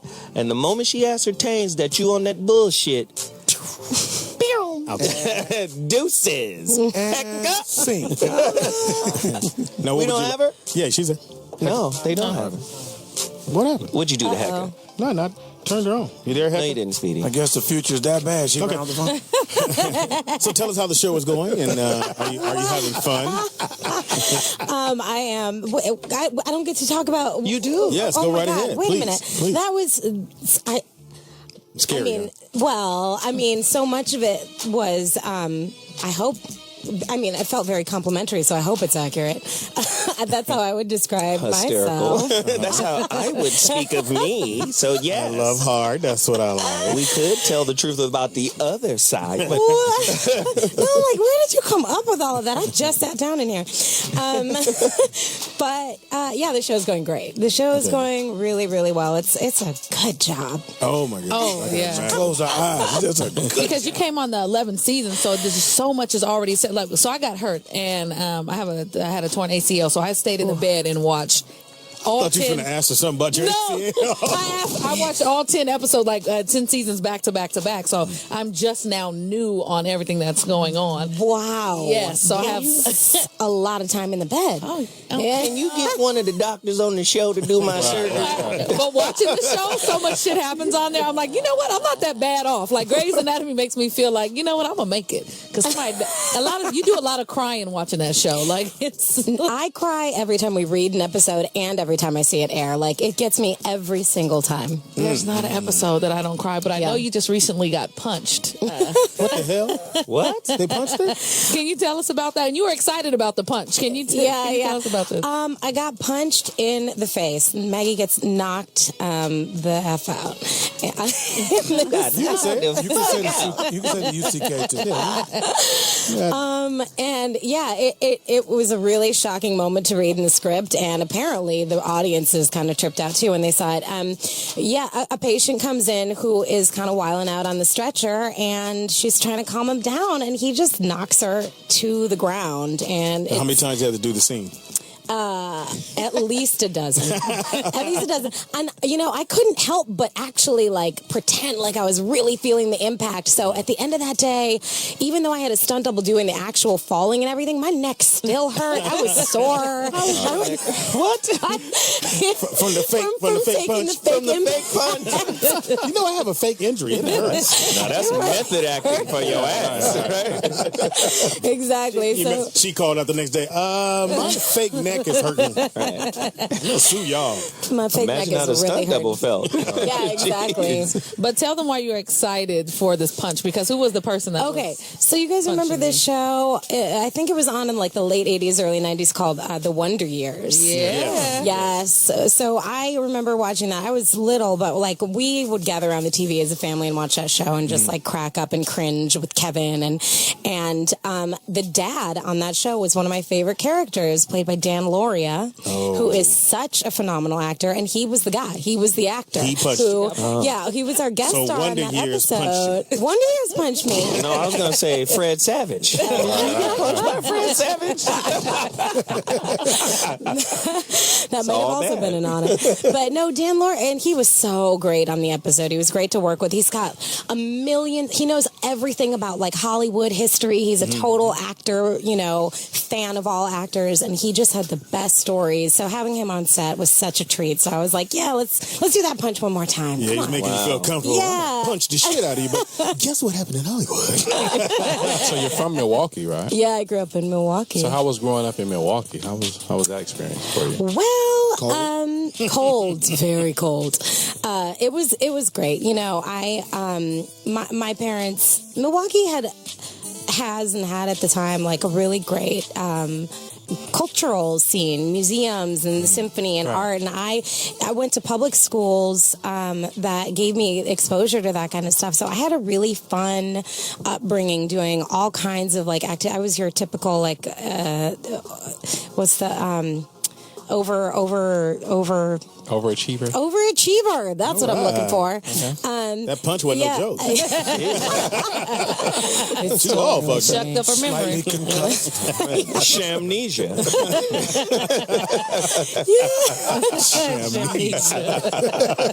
And hopefully you can remember this, being Flynn, working with Robert De Niro. Yeah. How was that? Oh my gosh. I had one little scene with Robert De Niro, but it was such a treat. I was just watching his every move and trying to learn as much as I possibly could from the guy in our one little day together. And he was lovely. It was so cool. I mean, now, have you met anybody in Hollywood that was like, oh, you're an asshole? Names, please. Have I met anyone who's been an asshole to me? You ain't gonna ruin my career then. No, honestly, I'm so oblivious. When people are rude, I'm like, next. I don't even spend any time with those kind of people. So I don't really, it doesn't really land. It doesn't stick. I don't really engage in that. I'm above all of Who this. was your favorite? Basically. Who is my favorite person to have met? Oh, God, that's hard to say. I'm still pretty enamored with Shonda Rhimes. My boss, is pretty, and I'm, as I'm getting to know her, because she's in the writer's room and I'm on set, and so we don't really cross paths too much. So it's been a very gradual acquaintance process. And so you kind of make your way over there. Hey, the girl that got punched. I kind of just I got a real injury for you. Seriously, no. Work it into the story. Keep writing me into the abusive scenes. I appreciate it.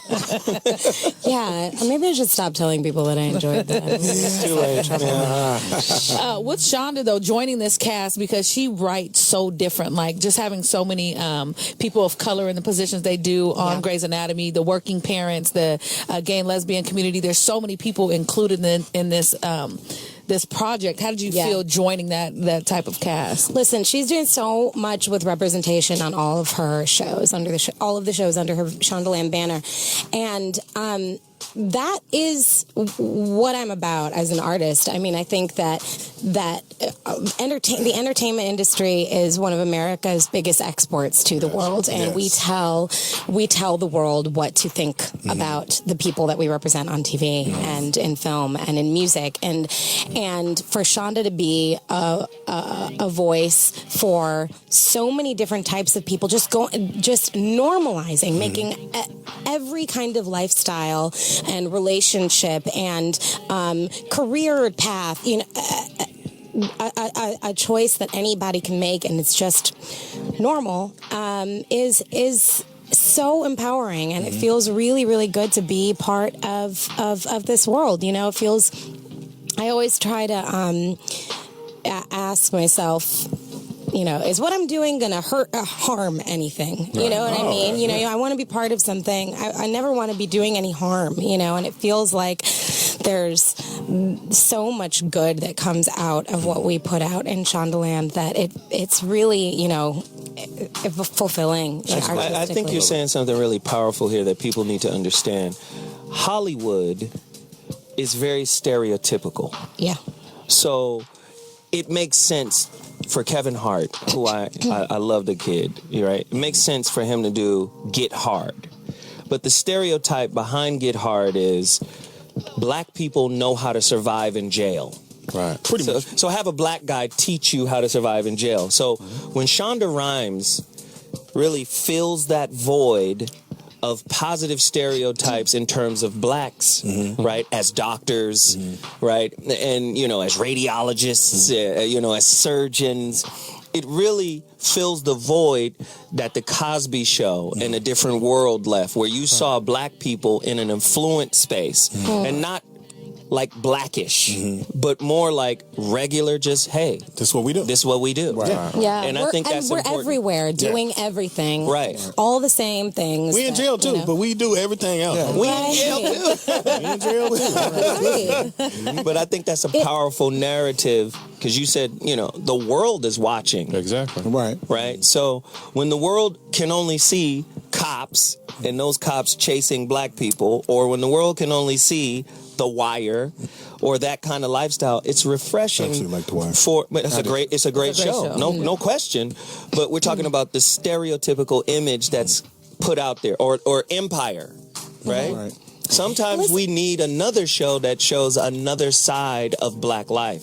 That's right. I mean, I don't have a problem with, the representations like The Wire and like Empire being out there. They just also need to be balanced with these other truths about our community. And that truth is that we occupy every single space imaginable, in the same way that that non-black people do. Right. Yeah, and she writes women into powerful roles as well. I love seeing so many female doctors. Here comes the and feminist. It's not Jesus. about okay. And women get to beat people's ass too. Yay, women! Because women do. Because I love it. I love it. Because I'll mess around and kick everybody's ass in here. Okay, like Not until you heal. Well, just know it's coming. Ask Hecka, what date will I be healed? But she does. She writes women into powerful roles, and to see so many women doctor, just like I love like Dr. McStuffins, you know, the little cartoon for girls. Yeah. I just think it's very positive as well as that. I love that because they don't have to do it, and they did. Yeah. Right. And my daughter goes, "Oh, a black doctor, I like her." And on a lighter note, hilarious. Kelly, do you have a funny airport story for us? Funny airports. Oh my God. Baggage claim, checking in, checking out, airport.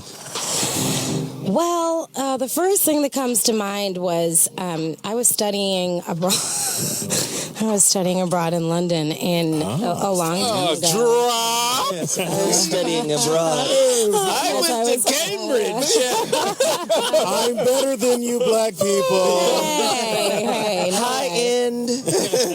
I was studying abroad in London. I had a week off from school, and I was going to travel the continent with some of my roommates, and I could not make it to a flight on time to save my life, and I missed so many flights. And this was in 2001, really immediately after 9/11, and all of a sudden, like there were these new rules in place, you know, for travel, but the airports weren't really consistent, particularly the European airports. And so some airports you could show up like right before the flight and get right on, and other airports they were like, we don't know what to do with you. So I was like alone on the continent, you know, calling my mother periodically whenever I could find reception on my British cell phone, and I was crying constantly, and she would just be like, at one point she just started cracking up, and she was like, "Kelly, you have to stop crying. Like, get on the flight, stop crying, and pull your shit together." You know? Yeah, little potty mouth coming through. Keep it going, girl. She tried the F word. I'm not going to say the F-bomb, but get your shit together is apropos. So, how did you end up in being an actress? Was that something you always wanted to do, or kind of fell into it?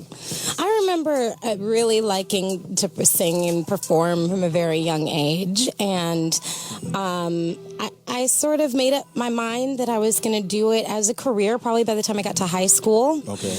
So and I had gone to like a middle school and a high school for the arts in Milwaukee. So I studied. And I thought I'd go to grad school, you know, get my MFA and be like properly trained in acting. Was that Explain that to Speedy. MFA. MFA. Motherfucking arts. Motherfucking arts. Yes. Motherfucking arts. That's what he thought it was. Motherfucking arts degree. He thought it was a motherfucking Arby's. Okay. Motherfucking Arby's art degree. Hold that thought right there. Don't move. It's the Foxxhole Radio Rollout Show. In the building, Miss Kelly McCreary is chilling with us. Don't get off the phone, y'all. We are back. It's the Rollout Show right here on the Foxxhole Sirius 96. It's Speedy and Friends, and I be Speedy up in this. I got it. Did you see it? Yeah. Grey's Anatomy. Hey, Speedy, do you guys practice this? Because this is... Oh, my fumes are on point. Yeah. Okay, we got it. She's learning her fumes. You missing the other girl, right? Yeah. What's the other girl name? Lulu. I like Lulu. Aren't you psychic? I am not Speedy. Speedy is confused. Zoe is in the building, along with Kelly McCreary. Is that right? Cool. Yeah. Grey's Anatomy, and it's going on the 11th. 11 seasons. That's off the chain. We're almost through the 11th season. She joined as a surprise love child of. Oh, you can go ahead. I'm not going to tell you her story. Ellis Gray. Yeah, of Ellis Gray. I'm the love child of Ellis Gray and Dr. Richard Weber and Meredith Gray's sister. Half sister. Wow. And your character, are you like a nurse or you just come through every once Just in a while? licked the microphone. Sorry. I want that mic. Well, yeah. We'll be, I'm gonna have that packaged. you sure got a pretty mouth. Send that down to research and development. We're gonna clone them lips. Let that mic knock me out. Put a little bit of that Grey's Anatomy. Yeah. Well, I tell by the licking, you're single. What that mouth do? You want some Grey Anatomy on you? Y'all ain't shit. Yeah. I see you with your tonsils removed. I've said too much. Wait, what did you ask me? It's too late now, goddammit. I don't even remember. We asked you when you licked the mic, what was your motivation? Well, I saw Speedy and I said, She said, ugh. That's not what she said. Hysterical. She reminded him of chili fries, so she licked the mic. Is that sea salt? He looks like a gummy bear. Hey, Motherfucker look like Morton. soft serve with a beard. I'm gonna lick the mic. Soft serve. That ain't nothing but a chocolate dip cone. Jesus. Oh, man. Read the numbers, me. I will not. We were talking about being a love child. Oh, right. A love child. Oh, and a cardiothoracic surgeon. I'm the Take head your of. time on that. Say that, Speedy. Say that. I'm the head of cardiothoracic surgery. That's breathing. That's not Jurassic That's Park, your heart, Speedy. baby. Not Jurassic. Cardiovascular, buddy. So, in a role like that, Yeah. you have to know a little bit about what you're doing. No, you don't. You don't? You just fake it all the way? No. I mean, I'm sorry, you just lick it all the way? Yum yum. no, it's not. Before I started the job, I did go and watch a surgery, and that was an awesome experience because first you just get a sense of like, what is it like to stand in a surgery? This was like a 5-hour-long surgery. What is the physical experience of being in this freezing cold operating room for one thing, standing up on your feet for like 5 hours, shit goes down. You got to like troubleshoot here and there. And like, how do you keep your cool? This surgeon was like barking orders at the guy handing him instruments. And it's like, you just sort of get a sense of the demeanor of these people in those kinds of like life and death situations. That was extremely useful to me.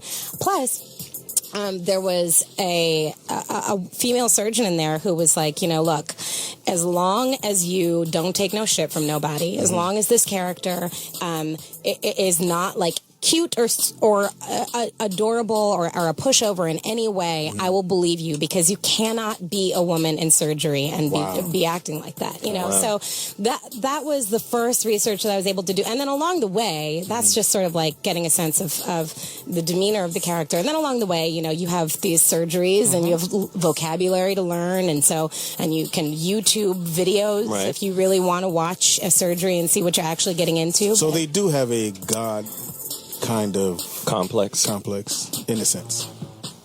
Yeah, I mean, I think you have to, right? Like, if you think that you can go in and save somebody, be the one to save somebody's life, that's. I can save you or send you to hell, whichever one you choose. Fill out the form. Or I can lick your mic. Look here. You're going to be known for licking the mic. Dr. Lickum stat. Dr. Lickum stat.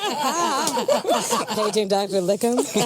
Say it again. So tell everybody how they can follow you if they want to, or just. I'm on Twitter at K McCreary NYC, and I'm on Instagram at Kelly McCreary, SEE, Kelly McCreary. And what's next for you after this? What else you want to do? Like movies? Yeah. I mean. We have a pretty long shooting season, so I lived in New York for 15 years before I came out here and took this job. So I want to get. No, I am not 20. You look negative 15. She does. She look old enough to me. She got a Breakfast Club look going, for sure. Yeah. I am 33. And I moved here. But I moved here after 15 years in New York, and I want to go back and do a play or shoot a film out there or something, and that's where it kind of started out. Yeah, you did start a bunch of plays and everything else. But there was a point in time where you were like, I'm done. I'm moving to Spain, learning Spanish. I'm done with acting. Yeah. How was what made you come back, and what was that about? money. Yeah, right. That was the reason I left. I was like, I can't make no damn living on this, $250 a week theater paychecks. I came back because there is a playwright in New York who is also a friend of mine, named Dominique Morisseau, and I had been working on a play of hers in workshopping and readings format for a couple of years at that point, and this beautiful play that we had developed with these incredible, it was a cast of almost all women, 2 great male actors.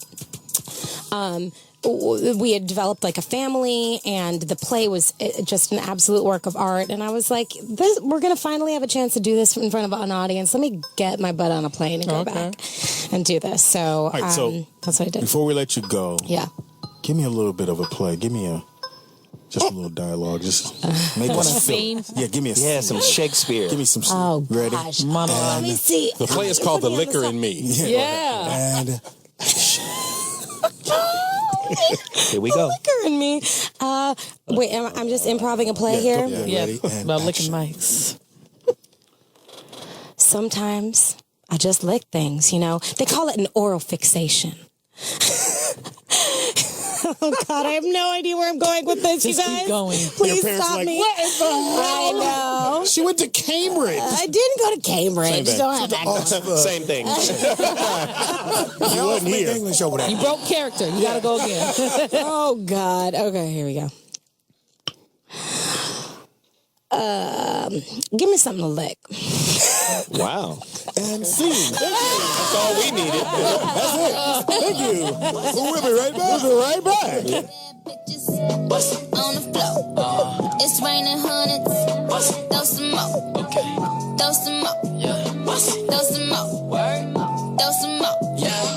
Slim Jimmy. Yeah. Ass fat. Yeah, I know. Yeah. Okay. You got cash. So we got something for you. So Hecka's on the line. Hecka, you're there, right? Yes, I'm here. So Kelly, what do you want to know from Hecka? Like, wait, give Hecka her birthday. I'm sorry. 9/29/81. Okay. She's a baby. Okay, and now what do I want to know from Hecka? Hecka, tell me something about my love life. Here we go. All right. Oh, Libra. Yeah. You're in a relationship? No. Single. You want to be in a relationship? Yeah. Okay, I see dating. Okay, that's the energy that I see. I see a lot of dating, and I see dating with older men. I'm in there. Speedy. Yeah, older Should we guys. start a sign-up sheet right now? Sorry, go ahead. I'm sorry. Sorry, go ahead. I see dating with older guys, and I see dating with older guys that may not perhaps be in your culture, like other cultures. You mean like an Italian guy? Yeah, something like that. Absolutely, something like that. Not necessarily completely white, but somebody from a Cambridge. Cool. All right. Older guys. Now, I can't honestly say that I see a marriage coming like soon. Yeah, I see more focus on a career than marriage. Mm-hmm. So she want a little plaything. Hand raises. You can play things. I'm gonna show you Orion's belt. Right. You say that you're not in a relationship, but I see like multiple dates coming up, just like within the next month. Oh, really? Yeah. Fantastic. Can I be first? Should I start think a it sign-up was sheet? the licking exhibition that took place here. Yeah, I'm pretty sure somebody's like, let me watch this show. See what You the have some hell. new beginnings. I mean, you have some new beginnings starting, coming as well. And I feel like these new beginnings are more so around the career. Right. Well, that makes sense. I'm coming up on hiatus here. That makes sense. Yeah. Okay. All right, don't move, Hecka. Thank you. Okay, thank you. Because I know you got enough. Kelly. Thank you so Unfortunately, much. they go lick on the mic. All right, we'll be back. Thank you, Kelly McCreary in the building. Don't move, y'all. We're going to be talking to Hecka and Zoe. If you're on the line, stay there. It's the Rollout Show right here on the Foxxhole. We're still in our... Yeah. Astrology. It's one of the psychic longest readings. songs ever. Is it? Yeah. How long is it? No, you that's the other version. Oh, that's the short version? Yeah, they have another one that's 16. Where they play the music for about 10 minutes. Then they come in. I'm an Aquarius. Song wasn't that good. But those great heroin sessions. Wow. In the building, Mr. Zoe Williams, and on the Boy, that phone, blue magic. Heka is there. Heka Activated. And let's get back to these calls. They've been holding for such a long time. Remember, say the words roll out and have your date of birth ready and what you want to know. And don't be asking 6 questions. You want to know if my kids going to love me? No, they're not. Don't ask that question. Damn. Well, if you really want to know that shit. Yeah, you might really want to know that. Out of Phoenix, we got. Out of Phoenix, we've got M2? Muti. Yeah, roll out. Roll out. It's a name for your ass. On your Muti. Your Muti. I know you heard that shit all your life. Damn, you've been getting killed for that. I enjoy your show. Thank you, brother. Thank you, Appreciate it. What you need to know? My birthday is October the 8th, 1968, and I started a business a couple of years back, and I just wanted to see if you all could tell me what the future may hold for it. Hecka. Yes, you have some serious beginnings coming, like really, really quick. You have the lunar eclipse that's taking place directly on top of your sun. The lunar eclipse normally brings new beginnings. So whatever idea that you had about this particular situation as far as your business is concerned, whatever dreams you had about it, now is the time for those to manifest. So be grateful for it. It's like a gift that's being handed to you. And this is coming immediately. Immediately. Awesome. And just to piggyback on Hecka, the 8, whenever you see 8, it's power. 8 is the number of power. Turn on the side, it represents infinity. Gotcha, sir. And that's positive and negative. Like, and you're Libra, so a lot of your success has to do with your current mind state. Like, in something called transactional psychology, they have something called winner scripts and loser scripts. Because you have that 8 vibration, you have to be very selective about the thoughts you replay in your mind, right? You can achieve some great shit if you upgrade the thought process or the software that's running on your mind. Whatever you're telling yourself over and over and over again, you got to make sure that it is prime AAA D grade. The moment it becomes some low-end, fearful, doubting, questioning, because remember, you Libra. So Libras vacillate in indecision, right? You want to know, but sometimes you need to understand you can't know everything. You can't have an answer for everything. And you need to sit in those moments and allow those answers to manifest. If you, in those moments of uncertainty, if you adopt any negative thinking because of that 8 vibration, you're putting that shit into play. You're manifesting it. So be very careful of the thoughts that you replay in your mind, brother. Thank you for the phone call. Yes. Wait a minute. 1 second. To piggyback on what Zoe has said, as far as the thoughts are concerned, I feel like there's some type of meeting that's taking place with a guy. If you don't know about it yet, then you would definitely find out about it. And it's concerning the business situation that you have. You're very skeptical about it, I feel, in the beginning. Don't be skeptical. Just move with it because it's good. Okay. All right. Thank you. Okay. All righty. Y'all take care. Appreciate it. All right, Muti. All right. Kanisha. That was a good call, Muti. Yeah. Speedy's bladder just filled up with gravy. Grady. Right. He's got to empty his colostomy bag full of mashed potatoes. So Kanisha's going to take over for him.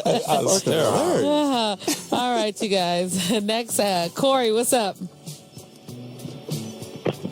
From Chicago. Roll out. So we need your birthday, baby, and what it is that you want to know. 11/21/74. Finances, please. 11/21/74. Hecka. I feel like your finances are going to get better slowly, but they'll get better according to how you get better. Now, I feel like your problem with finances are women. I was get him. You have to be careful. I mean, it's okay to spend, but you have to be careful as far as women are concerned with your finances. You are the reason why your finances are in the position that they're in. And the universe is trying to show you that before they allow you to have more. Wow. So it comes, but it comes slowly. You got to just learn to manage better. Wow. And what I'm seeing, 11, 21, 74, right? 21. Yeah. There it is again. Composite of 3. But it's led by the 2, which is led to his relationships. Right. So when she says, "Oh yeah," you know, it's women, right? That 2 vibration always deals with relationships. He's a Scorpio, so guess what Scorpio wants to feel? You want to pinch something? Nah, they want to feel like when they get in a relationship. Here's the thing: if you turn a Scorpio on, if you make them feel good in any way, shape, or form, because they're fixed emotion, they don't want that shit to change. Whatever you did to make them feel good, to turn them on, they want you to stay the same. Right. Problem is, relationships are always in flux. Yeah. Right. So now he's always looking for somebody to keep him in a space of feeling good relationship-wise. Because remember, 21 breaks down to 3. Right. 3 is indecision. It's uncertainty. It's creativity. And this is all circulating around relationships. Dude, you cannot have a viable business when your mind is on the yoni. And the yoni being? Yoni. Vagina. The yogurt box. Whoa, the meat wallet. Ew. The pastrami keeper. Right. The pastrami fold.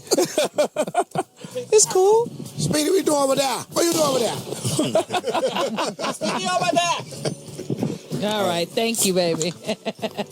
All right. So you got to get his mind off the women and Stop paying for pussy. Yes. Wow. She did say he was tricking in an indirect kind of way. Yeah. Stop tricking. All right, out of Texas, we have Dominique. How you doing, baby? I'm doing fine. How are you?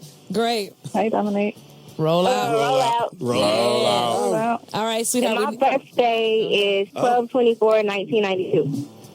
And I wanted to know about finances.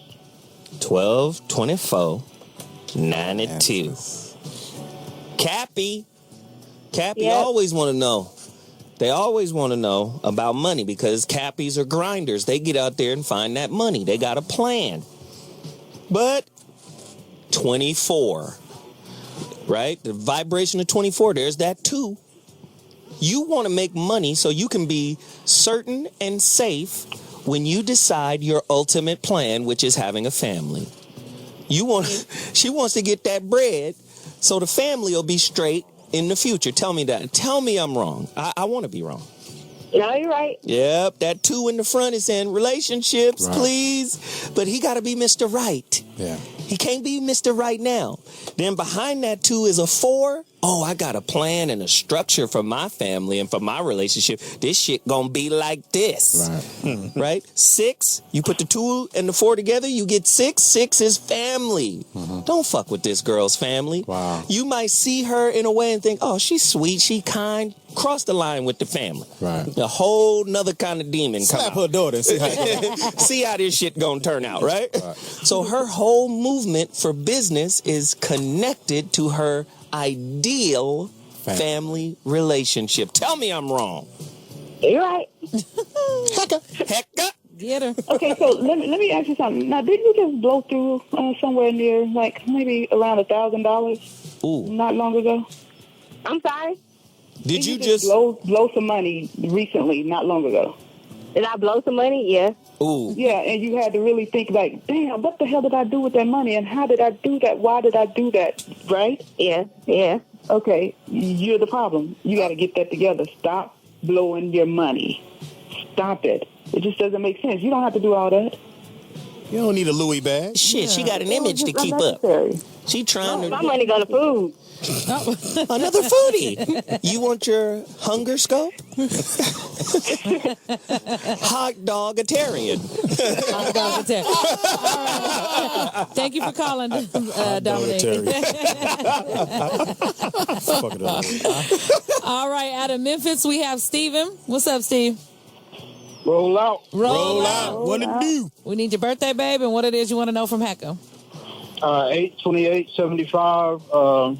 Am I going to find my ideal mate and the future of my career? No, it's one. Ideal mate. Ideal mate. That's what we're gonna go Did you with. just buy a gun? Or is this what am I seeing guns around you? Did you just looking at guns or something? Am I doing what now? Did you just buy a gun? Is what she said.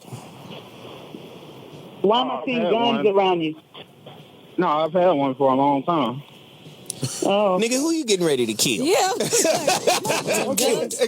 I used to do security. Sure. oh. He about to get drafted. Are you playing Grand Theft Auto right now? Wow. Murder scope. All right, let's give it to him.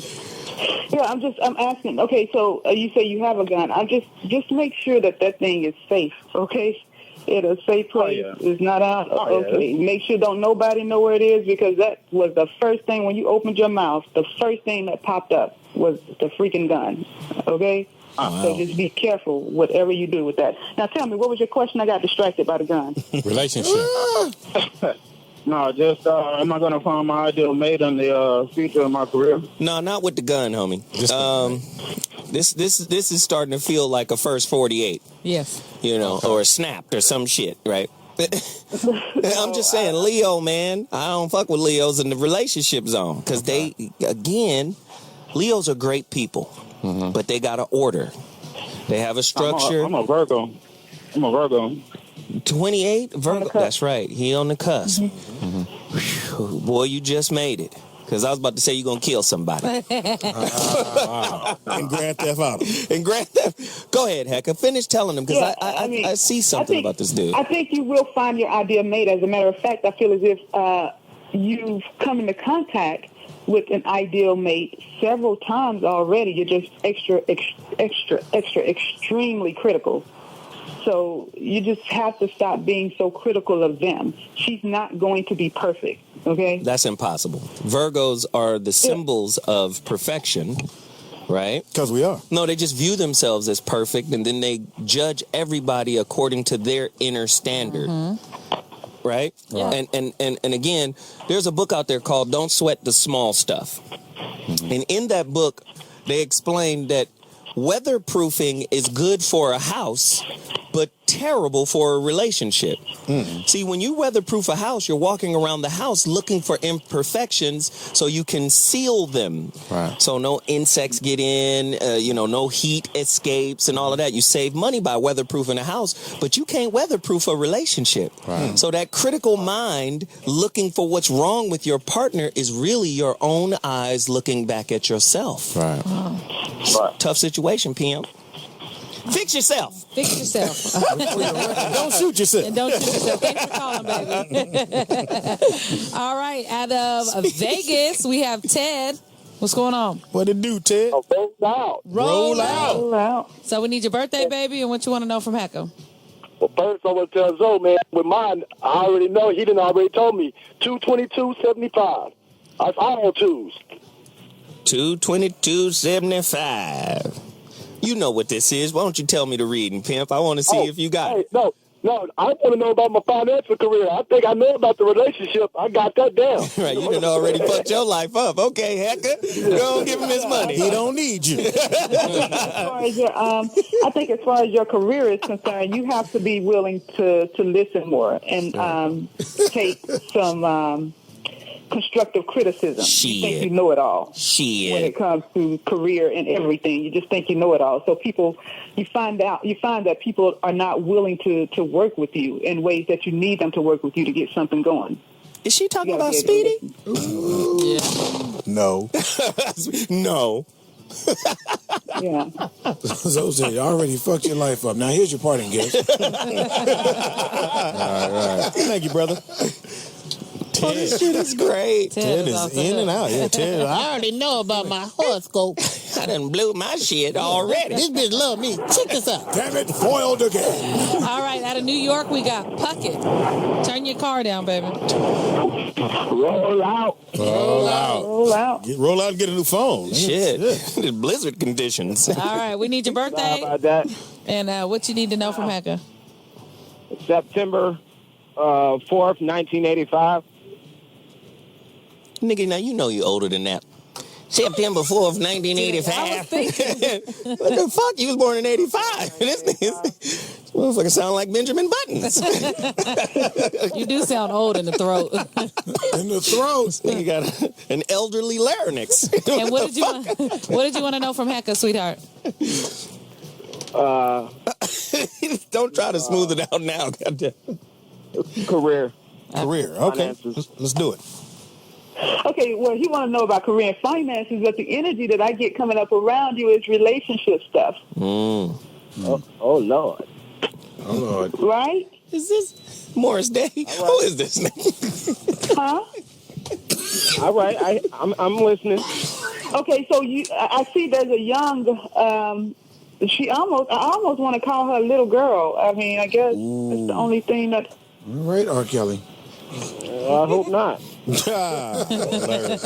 that's the energy that I'm getting. It's around relationships, and it's a very young girl. And when I say young, I'm not talking about she's like underage. Right. I'm not saying that. Just okay, I'm not.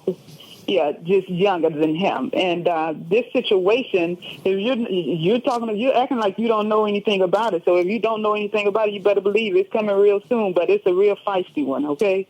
It's one that's going to definitely keep you on your toes. That's the energy that's coming up around you. You got to stop circling the high schools after 3 o'clock, nigga. Go to college. I had a relationship in the past with a young little girl, but that's long done. Okay, well, you got another one coming then. She got a cousin. That must be what you like. So. He ain't learned his lesson. Yeah, this it's a very feisty one too. I'm talking about. She's a firecracker. I'm gonna have to put an ankle bracelet on my dog. Yeah, Puckett, you gotta take down the B2K posters. All right, thank you. They're reading your Mario tattoo. You should let me love you. Christ. All right. Out of St. Louis, Leroy. Leroy. Roll out. What's going on? What it do? I'm trying to find out about my career and finances. That's it. And what's your birthday? 11/27/77. Career and finances might be the Got that same. Biggie voice. Dang. Love doing stuff. Oh, his record deal. Oh. You're in some serious transition mode right now, correct? Yeah. He on the run? Not like you had to think about that. No, he's not on the run. But I feel like there's some serious transitions, some shakeups, some upsets. And upsets are not always bad, okay? Upsets can be the exact energy that you need in order to put you on the track where you need to go. So I feel like some upsets coming as it pertains to your career. Like you're going to be picked up and moved, okay? Okay. Are you familiar with that yet? No, I'm not familiar with that. I mean, I got an awesome job. I hope you don't do nothing to fuck it up, right? Yeah, definitely not that. Okay. Well, you feel like you have an awesome job. You feel like you want to keep your awesome job. Then you might need to make some adjustments because I definitely feel some upsets. It's kind of like that energy, get off the pot of shit type of energy. Wow. Okay? Wow. Hecka, do you see anything in his relationship shit? Because I'm pulling up some of that. What do you see on that front? I see a couple people. Is that correct? Be careful who listening. Sound caught like a... Innocent. She in the car. Right. Yeah, I'm in the car. Yeah, you're right. But yeah, man, I mean, it's definitely a situation I'm trying to, get out of and transition into something else. Oh, yeah. Yeah, that's a messy situation. I see a couple of people as it pertains to a relationship, and I don't feel as if either one of them are going to be willing to let go. So, hey, Hecka, this is Zoe. Do they know about each other? Yeah, they do. Go ahead, play a pill. No, Hecka gonna tell the truth. We don't trust you, Leroy. Yeah, okay, this is the thing. I feel as if they know of each other, but there's lies being told to each of them to keep it secret still. Nah, there's definitely no lies. I mean, there's no lies. They both know what it is. I mean, at the end of the day, it's just it's just like, one situation just seems really toxic, you know what I mean? And the other one's kind of, in her own situation. Okay, Pam. All right, thank you. Thank you for the phone call, brother. Hey, Kendra Mark said you ain't got a lot of kids. All right. It was wonderful having you guys on. Hecka, please tell everybody how they could reach you if they would like to get more readings. Yes, you could reach me by visiting my website at www.hekaactivated.com. You can visit Facebook, Instagram, or Twitter at Heka Activated, and Heka is spelled Heka Activated. All right, thank you, Enzo. Listen, you got to download the Dash Radio app. If you want to hear more from Hecka and myself, you can hear us tonight from 5 to 7 p.m. Pacific Standard Time. That's 8 to 10 p.m. Eastern Standard Time. All you have to do is download on your smartphone the Dash Radio app. Then go to Hot Button Radio. You'll hear The Voice of Reason, which is a show that was born right here on the Foxxhole. Yeah. You'll hear the reincarnation of The Voice of Reason on Dash Radio tonight. Get at us. Thank you. Thank y'all for hanging out. Appreciate it. Yeah, DJ Always. Let us hear some music, baby. It's the Rollout Show right here on Foxxhole. Speedy and Friends, IB. Speedy. Up in this. Biatch. I need you to pew. You need me to pew? Yeah. Oh. You weren't supposed to answer. Just go pew, pew, Pew, pew, There you go. She's going to be difficult already, Speedy. She's going to be difficult. Why you single? I'm a quick. You know listen. what? You don't. In the building we got. Mark Howard representing. In the building we got. Kanisha Bus. In the building we got. He sleep? Happy birthday, Aretha Franklin. Teeter. On the wheels of steel. DJ Always, that's always in your ear. Overseas he's known as DJ Albino in the Philippines. He DJs for Paca. Obadiah. And chilling with us here in the lair. In the lair. Yes. We have Miss Onyxx Monopoly. That's your name. Yes. Like a board game? Which one, Like the board game with the extra yeah, X, of with course. the extra X. And you will be more familiar with her from the documentary, the 2-hour special that explored the issue of colorism from the perspective of light-skinned women, Light Girls, which was done after the documentary Dark Girls, correct? Yes. Oh, So, was you in that? You in there? No, I was not. You should have been. I should have been. Maybe we can get her on the book when he does the Light Girls book. Thank you for hanging out with us. We appreciate it. Thank you. Thank you for having me. So how was it doing that? And do you actually see a difference in how dark-skinned or light-skinned girls are treated? I do. It depends on your experience. It was a very interesting documentary to do. It was... I felt great knowing that I wasn't the only one going through what I went through growing up. But I did learn so much doing that, and especially after the follow-up and the controversy of the way my clip was edited. It was they edited it to it. Yeah, they did. Cut some shit out. They made it look like because they didn't go back to I rebuted what I said. I said I felt like light-skinned girls were molested more, but then I said, let me take that back. In my own personal experience, being the first biracial child within my mother and her siblings with her mom, I was molested more, and I was the first to be molested. And I was always told it was because of my skin and me looking different. And my uncles that molested me molested his stepchildren who were the light skinned one more. And I just went through so much. Even being a prostitute at 12 on the streets, the black men wanted the light girls and the white men wanted the chocolate girls, so that was just from my own personal experience. And I said that, but they didn't put that in the clip. Wow. And I believe it. I want to fight for children so we can keep our wings and our halos. For me, it's not a light or dark problem. It's a human problem because no matter what race, color, religion, or creed, there's pedophilia and incest in our families. Yes. But they didn't cover that. So.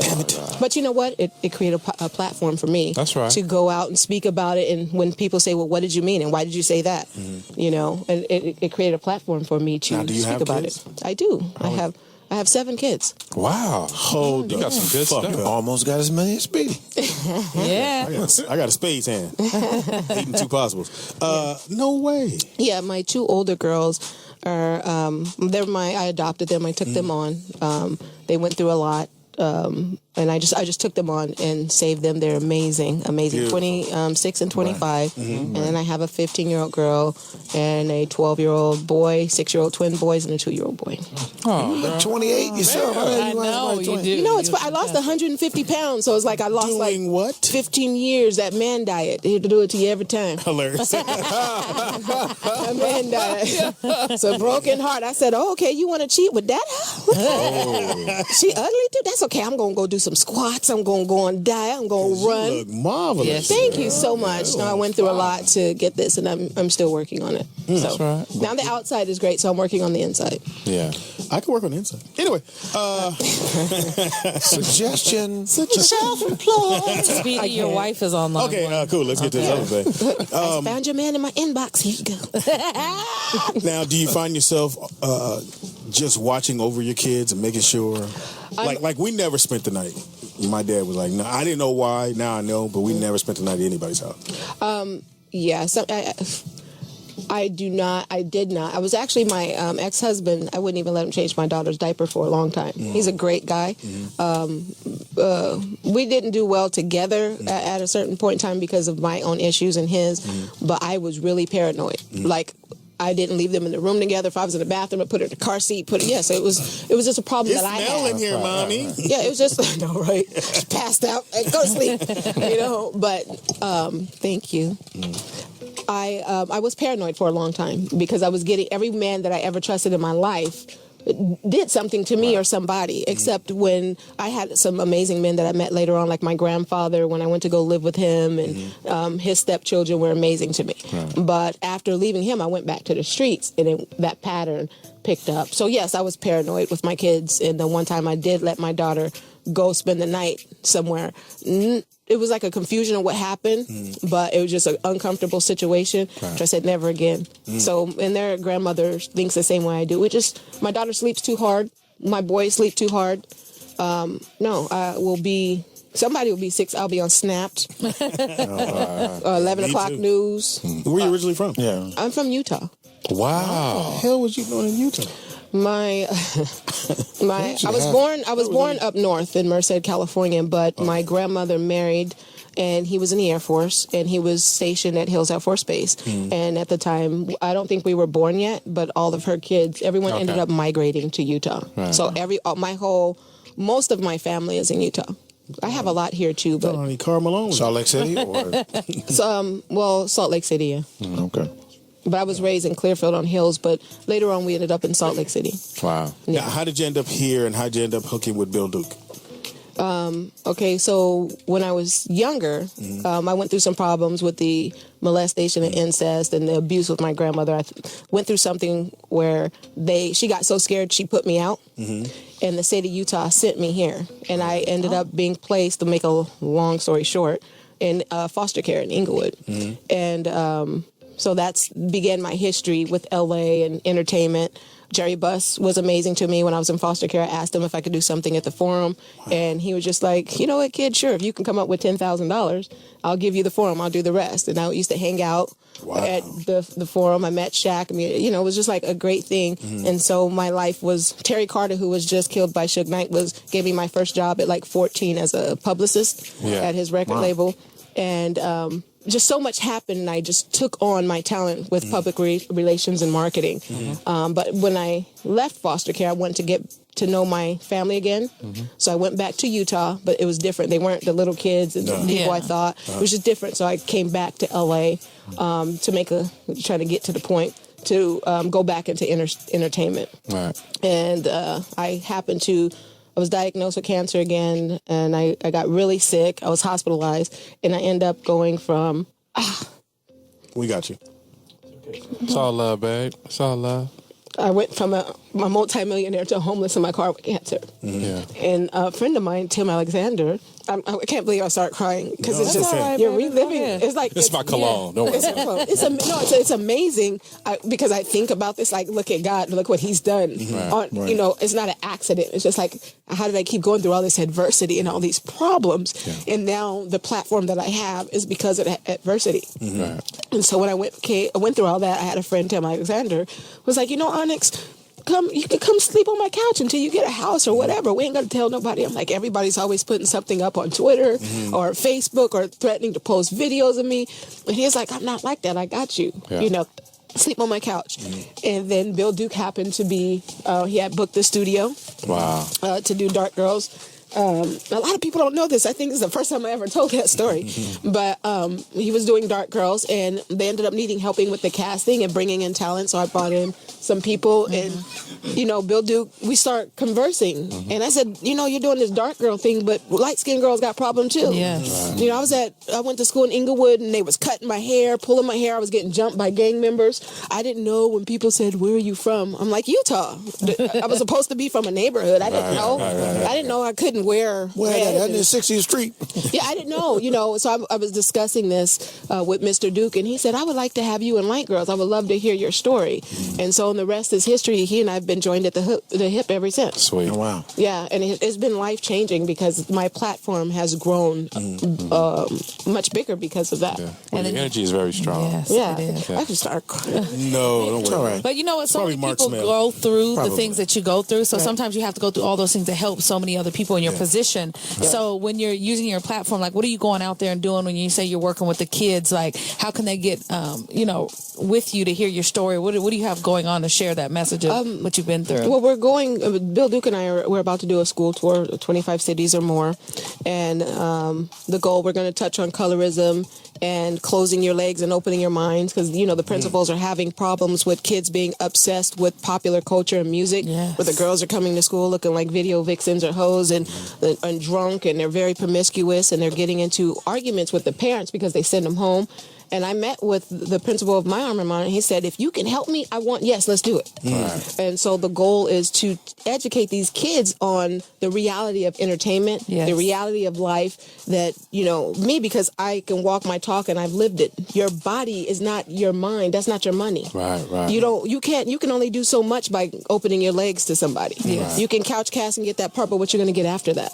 But if you open your mind, your possibilities are unlimited. And so that's what we're going to do and explore on this school tour, and mentoring kids in group homes and abroad. I'm doing a summit. They're flying me out to Miami to speak with thousands of girls on the panel about my experience in my past. And I'm also telling them, like, look, you know, I used to be ashamed of even being a foster kid. I told so many lies to try to cover up my past. Don't hinder yourself. Open it up, because you never know what the possibilities are or who you could save by sharing your story. I dated someone that was like, I'm going to put this on YouTube. They posted my DUIs, and I kept saying, no, that's not me. No, I didn't do that. That's identity theft. And it got worse and worse. But once I said, you know what? Yeah, I have a problem. You know, if you went through what I went through, you lucky it's not crack. Yeah. So yes, I had a DUI. Yes, I was arrested. Yes, I was a prostitute. Yes, I sucked dick to eat into, excuse my language, but I was a kid. That's all I knew. And it was a survival mode. Okay, so what are you going to do? I was a child. You going to hold me accountable? No, but what I can do is tell these girls and these boys what you can do other than that. There's something that you can do besides taking the streets and prostitution. There are people that if you tell your story, you can get mentors or reach out. There's someone that will help you, and that's what happened to me. I reached out, and somebody pulled me up and out of that. It's the Rollout Show. We're on. We have in the building Onyxx Monopoly. Appreciate you hanging out with us. How do people, if they haven't seen that documentary, how do they see it, or is there a place they can go watch it? I was told by Mr. Duke that you can find it online. Light Girls. Also go to the OWN network and put in Light Girls and look at the calendar and the scheduling. But there's a way that people are watching it online like crazy, because it's their #1 documentary being viewed online right now. And so, yeah, you'll just look up Light Girls in the calendar. With doing that documentary for you, what did you want people to take away when they seen that documentary?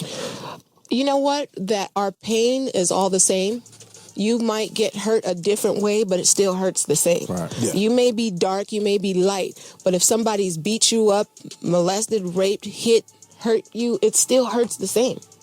It's not about color or race or religion. Pain is pain. Yes. That's what I learned. You know, that our statistics according to who might be different, but you can't categorize our pain. What are the statistics on pain?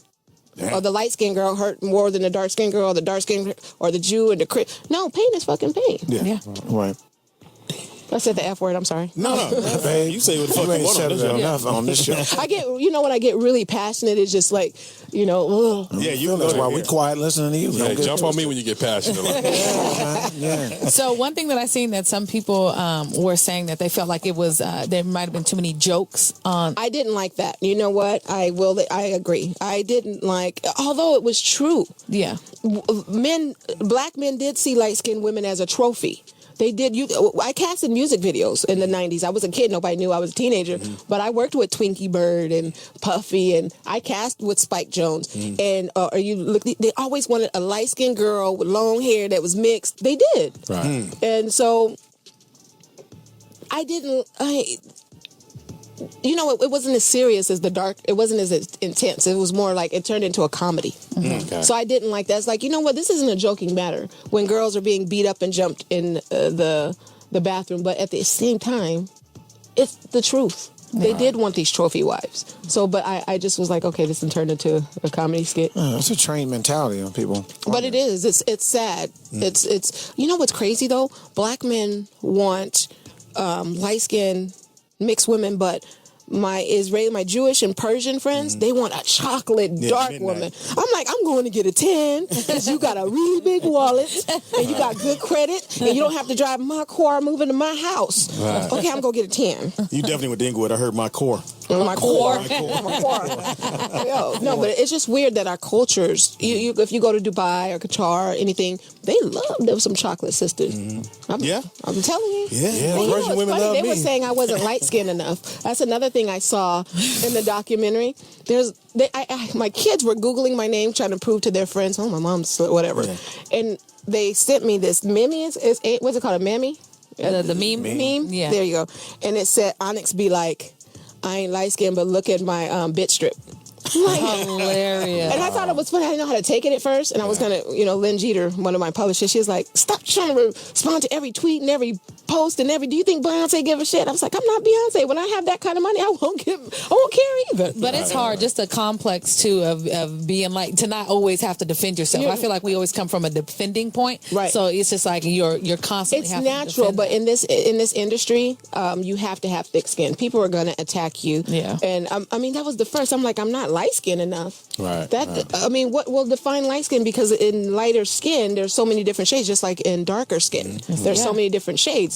But, I can tan really dark. Yeah. I can go chocolate. I think when you're biracial too, your pigment's different. Yeah. So I can tan really dark, or if I'm in the snow, I look like Michael Jackson. I get that joke. Hilarious. Which one? Snowed out. Which Michael? Yeah. I know, right? Before the nose, after the nose. You know what? I don't know. All the fans keep saying I look like the light Michael, the Remember the Time. Hilarious. Wow. Show. I don't know how to get it. I don't know if I should be offended by that or the Wendy Williams look-alike thing. I just don't know. No. It's the Rollout Show right here on the Foxxhole. We'll be right back. We got Onyxx Monopoly in the building, in the lair. We're going to come back with some funny-ass questions. Throw you for a loop now. Yo, we're back. It's the Rollout Show, as you heard. Right here on the Foxxhole, Sirius 96. In the building we got. Mark Howard, represent. In the building we got. Onyxx Monopoly. Yeah, in the building we got. Kanisha Bus. In the building. Happy birthday, Aretha Franklin. Teeter. DJ always in your ears. And overseas. Let's go over the show. So is that now do we that pune thing again? Oh, no. Oh. It's Speedy and Friends and I be. Speedy. Up in there. Bitch. Pew, pew, pew. Oh, okay. I like your pew. She turned her shoulder too, little. Yeah, I saw that. Little dainty pew. That was a Utah pew. You know what? Hey, people say, why Utah? I said, you better Google those billionaires. Didn't know that. So pew on that. Gotta have that much money to have on them wives. You know what? That's right. You can't have more than one. All right. No, you cannot. So, polygamy. Is the name real? What, Onyxx Monopoly? It is now. There you go. Legalize it. I could take that check to the bank. Okay, Carol. Right. She turned her shoulder again. How did you come up with that? I was changing the name of my business. I started my business when I was in foster care. Actually, one of my mom's older foster girls helped me start my company. It was then called WY Connect. My foster's parents' last name was Waltz, so Waltz Youth Connection. Okay. But it just wasn't doing what I wanted it to do. I wanted something to stand out. And I went back to Utah with the business. And when we were at the state building registering it, I just said, I need something strong, something black. And so it was funny. It was me and everybody else was Caucasian. We were coming up with something black and strong. They're like, Kenya, Africa, all these different things. I was like, no. And I was like, dang, I need something strong. So this one guy says, what about onyx? And I happen to reach in my pocket, like I carry a black onyx with me everywhere I go. And it's my favorite stone. And it's the stone for entrepreneurs.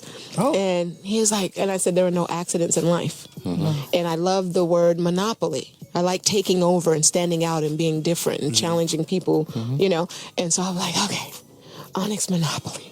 And I said, but I don't want it to be like just a simple onyx. I got to be different. I want it exclamated. I want it strong. So I put an extra X on it. I saw that. And the rest is history.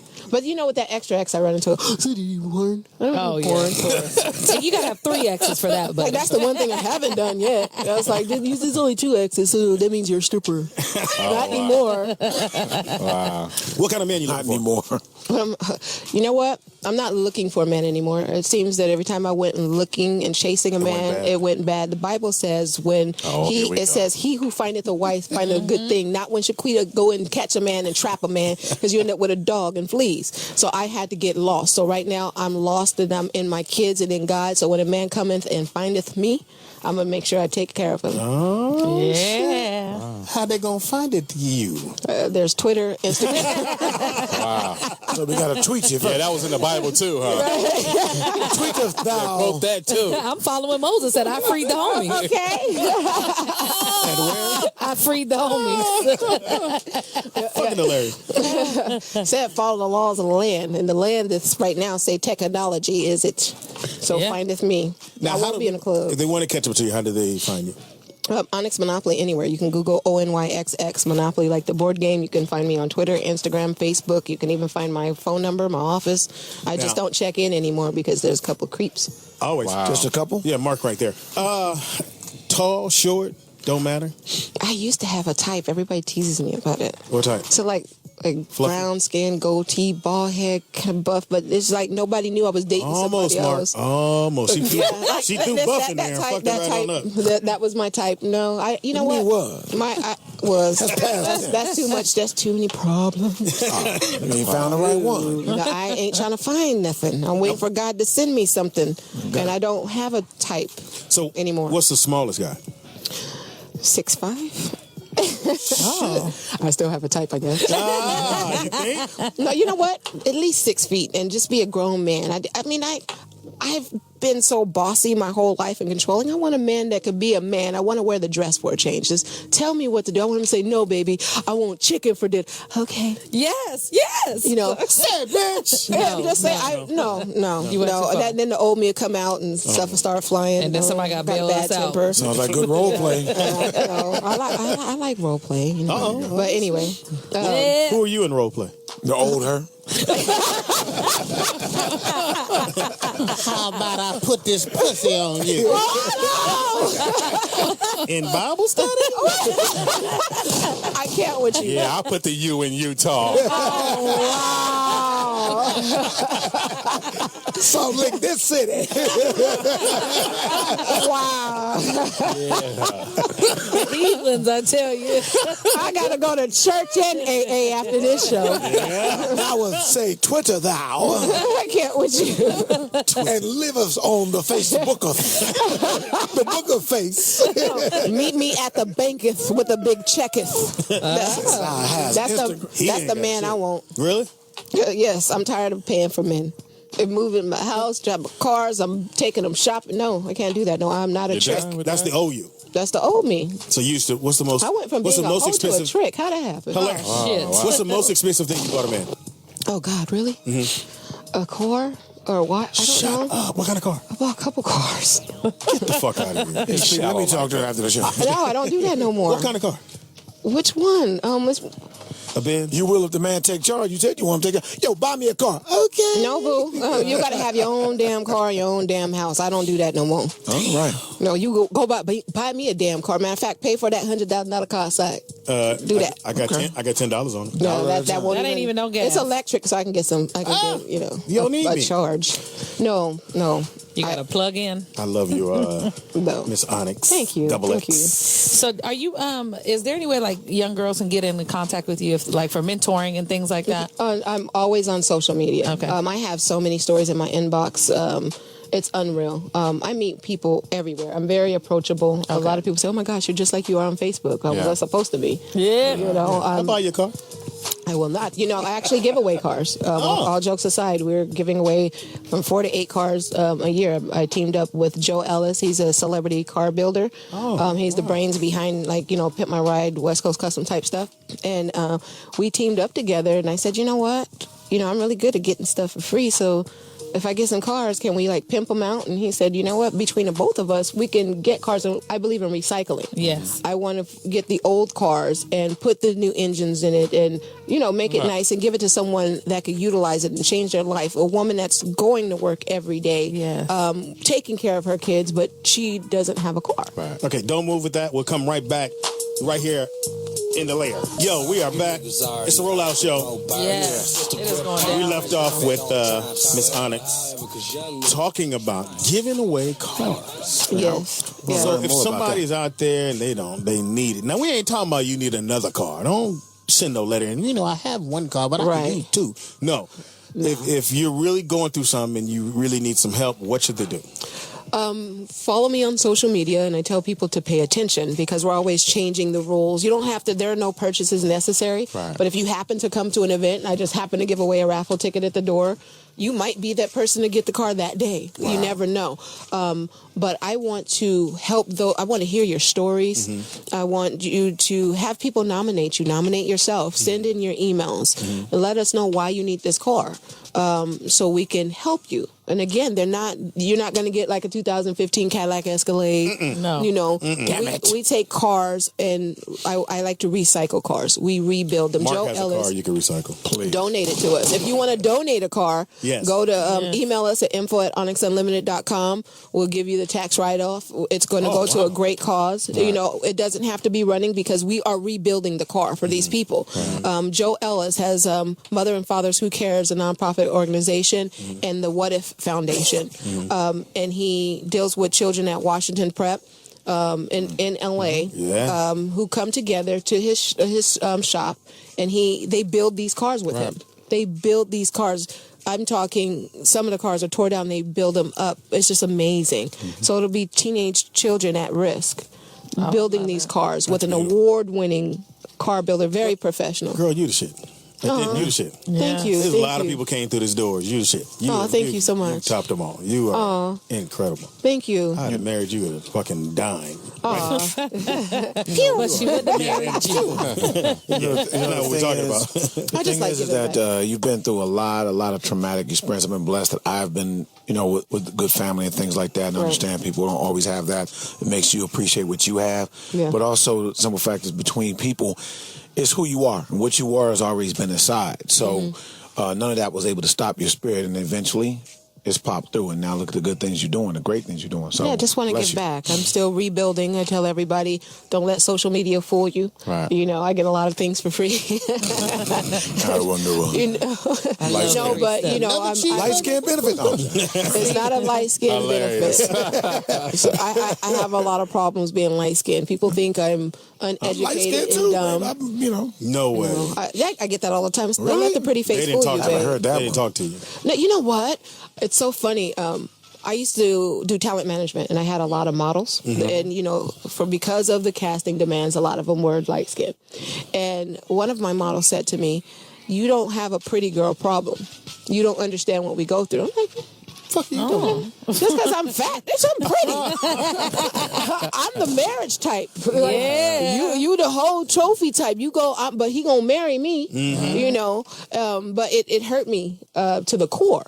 But it wasn't until I lost all this weight that I understood the difference of what she meant being in the entertainment industry. See, when I was heavy, they listened to what I had to say. They trusted me. They had no motives. If we went to dinner, we were going to eat. If we were going out, we were going out to network or have fun. If I was invited, it was because they really cared. Right. But when I lost all the weight, competition. They start looking. If we go to dinner and you want to play footsies, you want to go get a hotel after, Sorry about that. and it's everybody. What's in it for me? The check. What do you want? You know, it's so now I understand the problems because unfortunately in the entertainment industry people have motives. Right. But like I said, I'm still that same woman with the same mentality and I still have the same temper. If you don't get your foot off of me. I'm sorry. My bad. You know, they shake your hand and they do that finger thing. I'm like, do you want me to break your finger? Oh my gosh. What is that?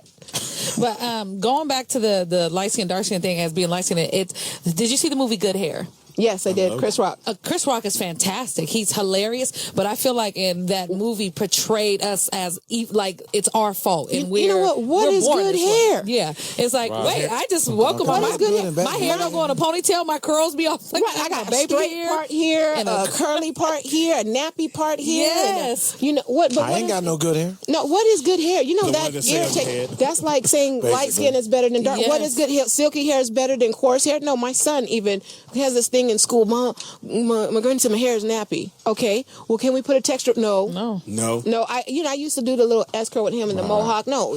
You have nice hair. Yes. You know, I want you to be you. And so I pull up like the what's his name, Swaggy P or something. You know how he wears the natural and all the artists that are doing the natural thing. I'm like, baby, you're gorgeous. You have great hair, but it's not like yours or Chris. So it's just a different texture. It's yours. But it doesn't make this bad. I have to wear a weave because if I get it flat iron and straight, my real hair walk outside a little I'm Mufasa. Yes, I wear weaves too, and they well, why do you wear a weave? Because I want to take care of my hair. Like it burns out. I'm tender-headed. It's bad. That's terrible. I always wonder why you had on. I know you guys be always. Why do you always have? They do the that. weave They on? take my hair out and charge me. Girl, what the? Why are you wearing? Because I don't want you to. It hurts. Hurts. Tender-headed. Again, tell people how they can reach you, how they can get. So where do they send the letters to? info@onyxunlimited.com. Donate those cars, man. That'd be dope. So you could donate a card. You can donate some money to help build the cars and get the parts. You can nominate someone. Follow me on any and all social media. Share my post. Share your story. You know, because I'm very transparent. I'm bipolar in my post woman. I'm like, hey, the sun's out. That dang on butterfly. You know? Now, is that Arabic writing? It is. It says Nabi. What does that mean? Prophet. I knew that. I was just. No, it's okay. Prophet Nabi. You know what they wrote was right. Yeah, it's right. It doesn't say shrimp fried rice. I know. I know. I have a tattoo with Asian. Where you pointing? Where you pointing? She got a on her thigh. I have a dragon on my thigh, and I have wisdom, music, and talent in Chinese, and I always would tease my kids. Say, what is that? I say shrimp fried rice. Slap like life. All right, it's the Rollout Show right here Yes, on the it Fox. is. So number to call into is 855-960-3699 if you want to talk to Miss Onyxx Monopoly. I love Monopoly too. Yeah. Do you play? I do in real life. I have yet to lose. I haven't lost in life either. Talking about the board game. You can keep your board game. I don't have time for that. Ooh. I collect Do those. not pass go or collect $200. Go straight to hell, not jail. Oh, Baltic ass nigga. No, I collect. If you want to donate and send me, I collect Monopoly board games. The Onyx version. I love. Oh, really? I love unique Monopoly games. I have like 20 of. I just love it. Someone sent me a marble one with Onyx pieces and. What? So do I. My storage is filled with Monopolies. I've been collecting Monopolies forever. Yeah. I had the Oh one, my gosh. and I don't know what Don't happened take to them it. out the pack. I had the one it was a big. That's Jenga, baby. That's Jenga. That's not Monopoly. Hilarious. I saw where he was That's diagramming. He said he was like, and it was like that, and then you pull the block out, and then that's checkers, boo. That's Mancala, fool. Right. What? No, he's. Oh, you. What's my collar? With the little, they have the marbles. explain that in the Bible. It's Especially if you Chinese. can't. Yeah, I'm like, I don't know how to explain it. You move the blue ball, Most people it's just just green know.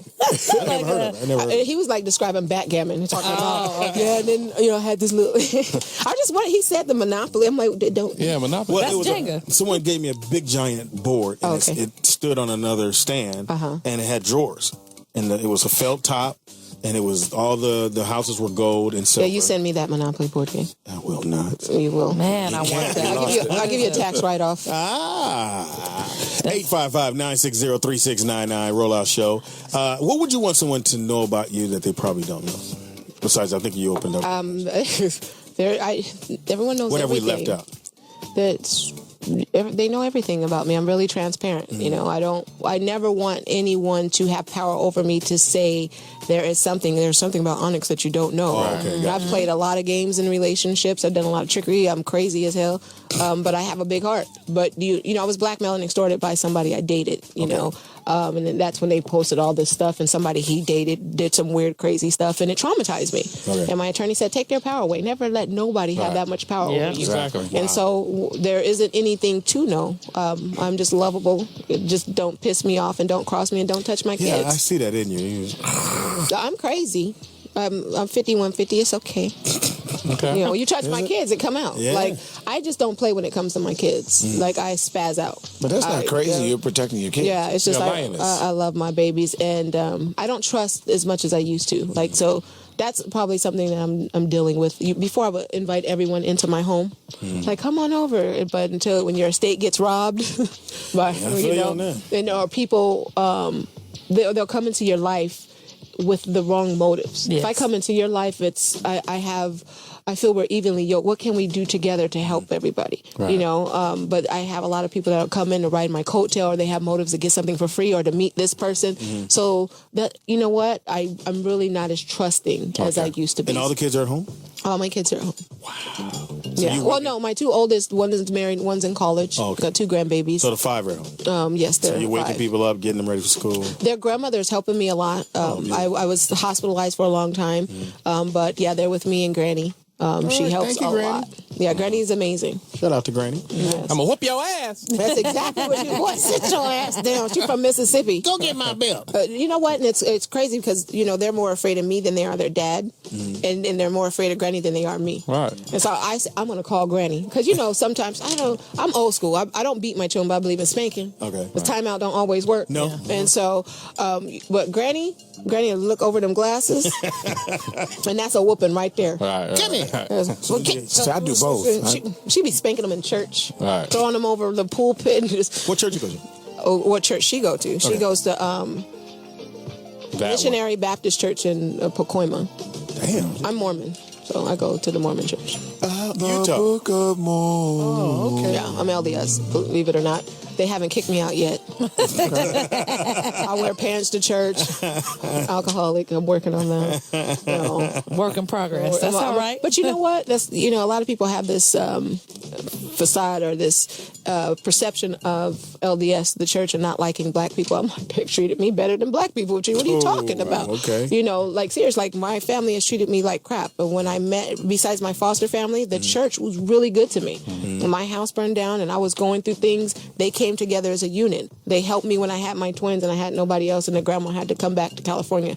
We had shifts where they would come and sit in my house. I would sleep because I'm really funny about my kids, but I would fall back and share with one eye open. But they would sit, and they were really great to me. The church has been really good to me. Is that the one in off of? There's one in Santa Monica, but that's the temple. Okay, that's the temple. I haven't made it in there yet. So that's a different. That's more of your. You have to really have your life right spiritually to go there. Yeah, it's a recommendation to go in there. You wear all white, and so that's, nobody could just walk in. And you can't just walk into the temple. No, it's like holy. Hilarious. It's like going to and it's on synagogue. It's on earth. You know what?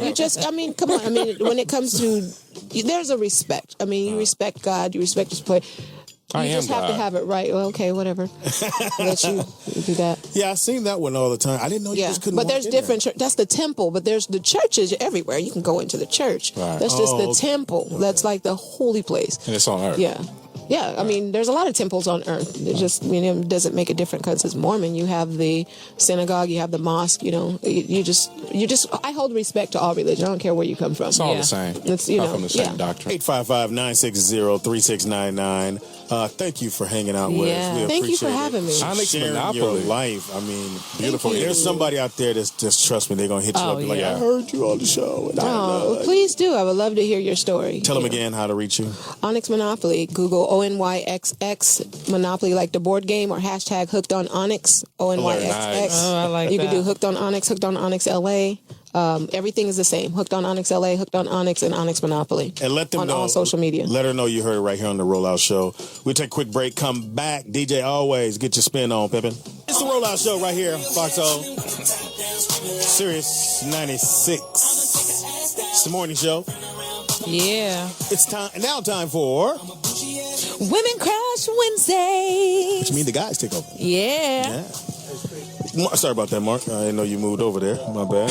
No, it's all good. But Onyx was great, man. Yeah. And she did forget to mention one thing I wanted to give a shout out. She's at the Children's Hospital June 20th. She would know there's going to be a blood drive concert.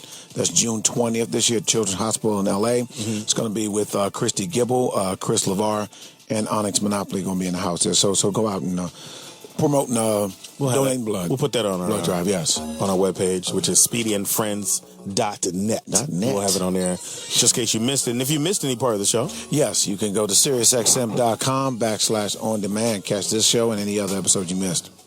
yeah. All right, so we ready?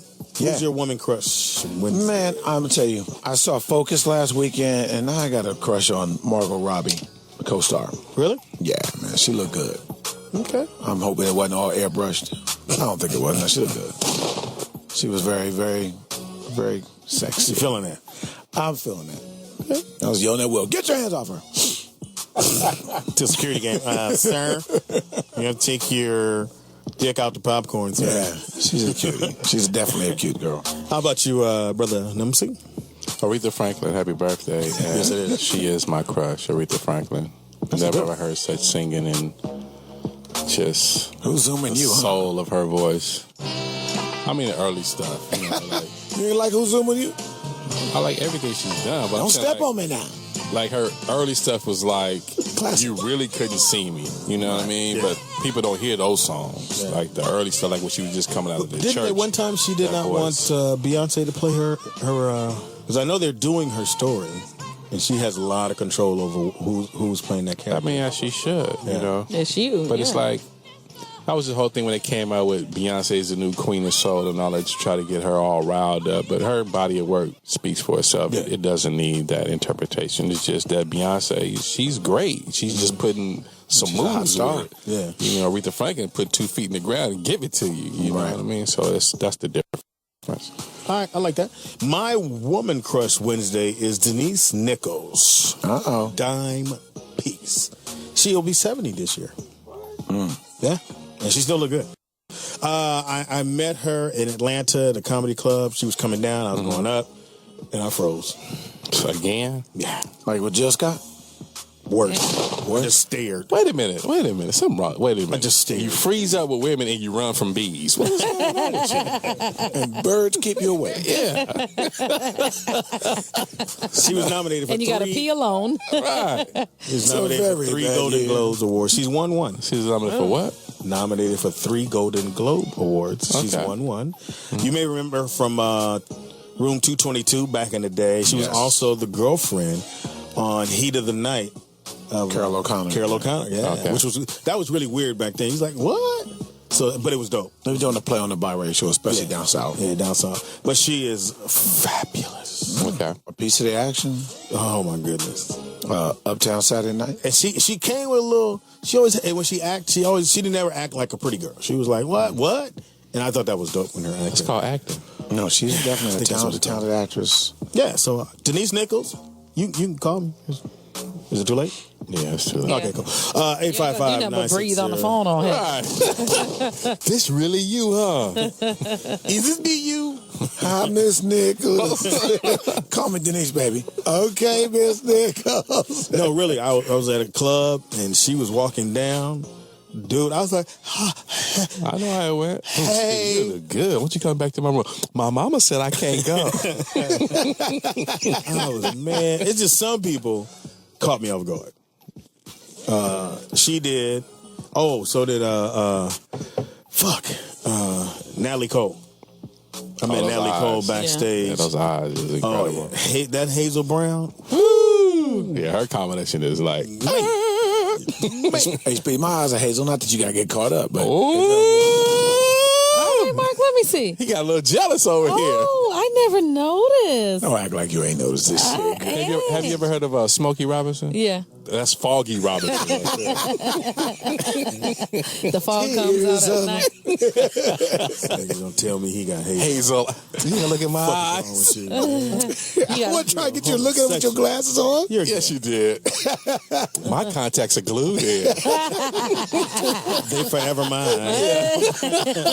Forever mine. Do you know they have a Forever 21 for dudes? No. For what? For what? For dudes. What's wrong with that? That was smart guy get them boots? No dude should be shopping in a Forever 21. See, you're so programmed that it's being a female thing that when they go Forever 21 male edition, you can't handle that. What is the problem? Yeah, because they used to have fashion. Express and then Men's Express, but the first Express started out. It took a minute to adjust. Oh, I didn't know that. I know you Yeah, didn't they have know. Express and Men's. Shut up. Men's Express. But while we're talking about Women Crush Wednesdays, because I know that we're joking about it, for some people, Women Crush Wednesdays are very, very, very, very, very serious. Yeah. And there was a man, and he had posted another woman that wasn't his girlfriend for his Women Crush Wednesday. Okay. And she is now serving time for murder because she went over there and killed him because he posted somebody else that wasn't her. And people get sick. Like there's fights. I've seen That's people a bit much. that's the extreme version. I've seen breakups and fights and all types of things over Woman Crush Monday, Man Crush Monday. But she went to the extreme of where it led to. It wasn't us, though. Now, what city was this? No, this was in Detroit. Whoa. They don't play in It's a real city. You think? Oh, so you like Janet Jackson, huh, bitch? Yeah. I did. I remember my first kid's mom. We went to the movies to go see She Got to Have It. Mm-hmm. And the whole time she had an attitude. And I'm like, what's wrong with you?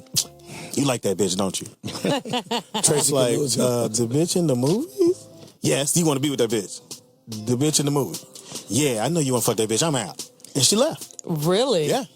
Left. Like, I'm out. I did want to fuck, but I didn't know her. But yeah, she's on the screen. Yeah. There's no. I can see if it was abroad in row 3.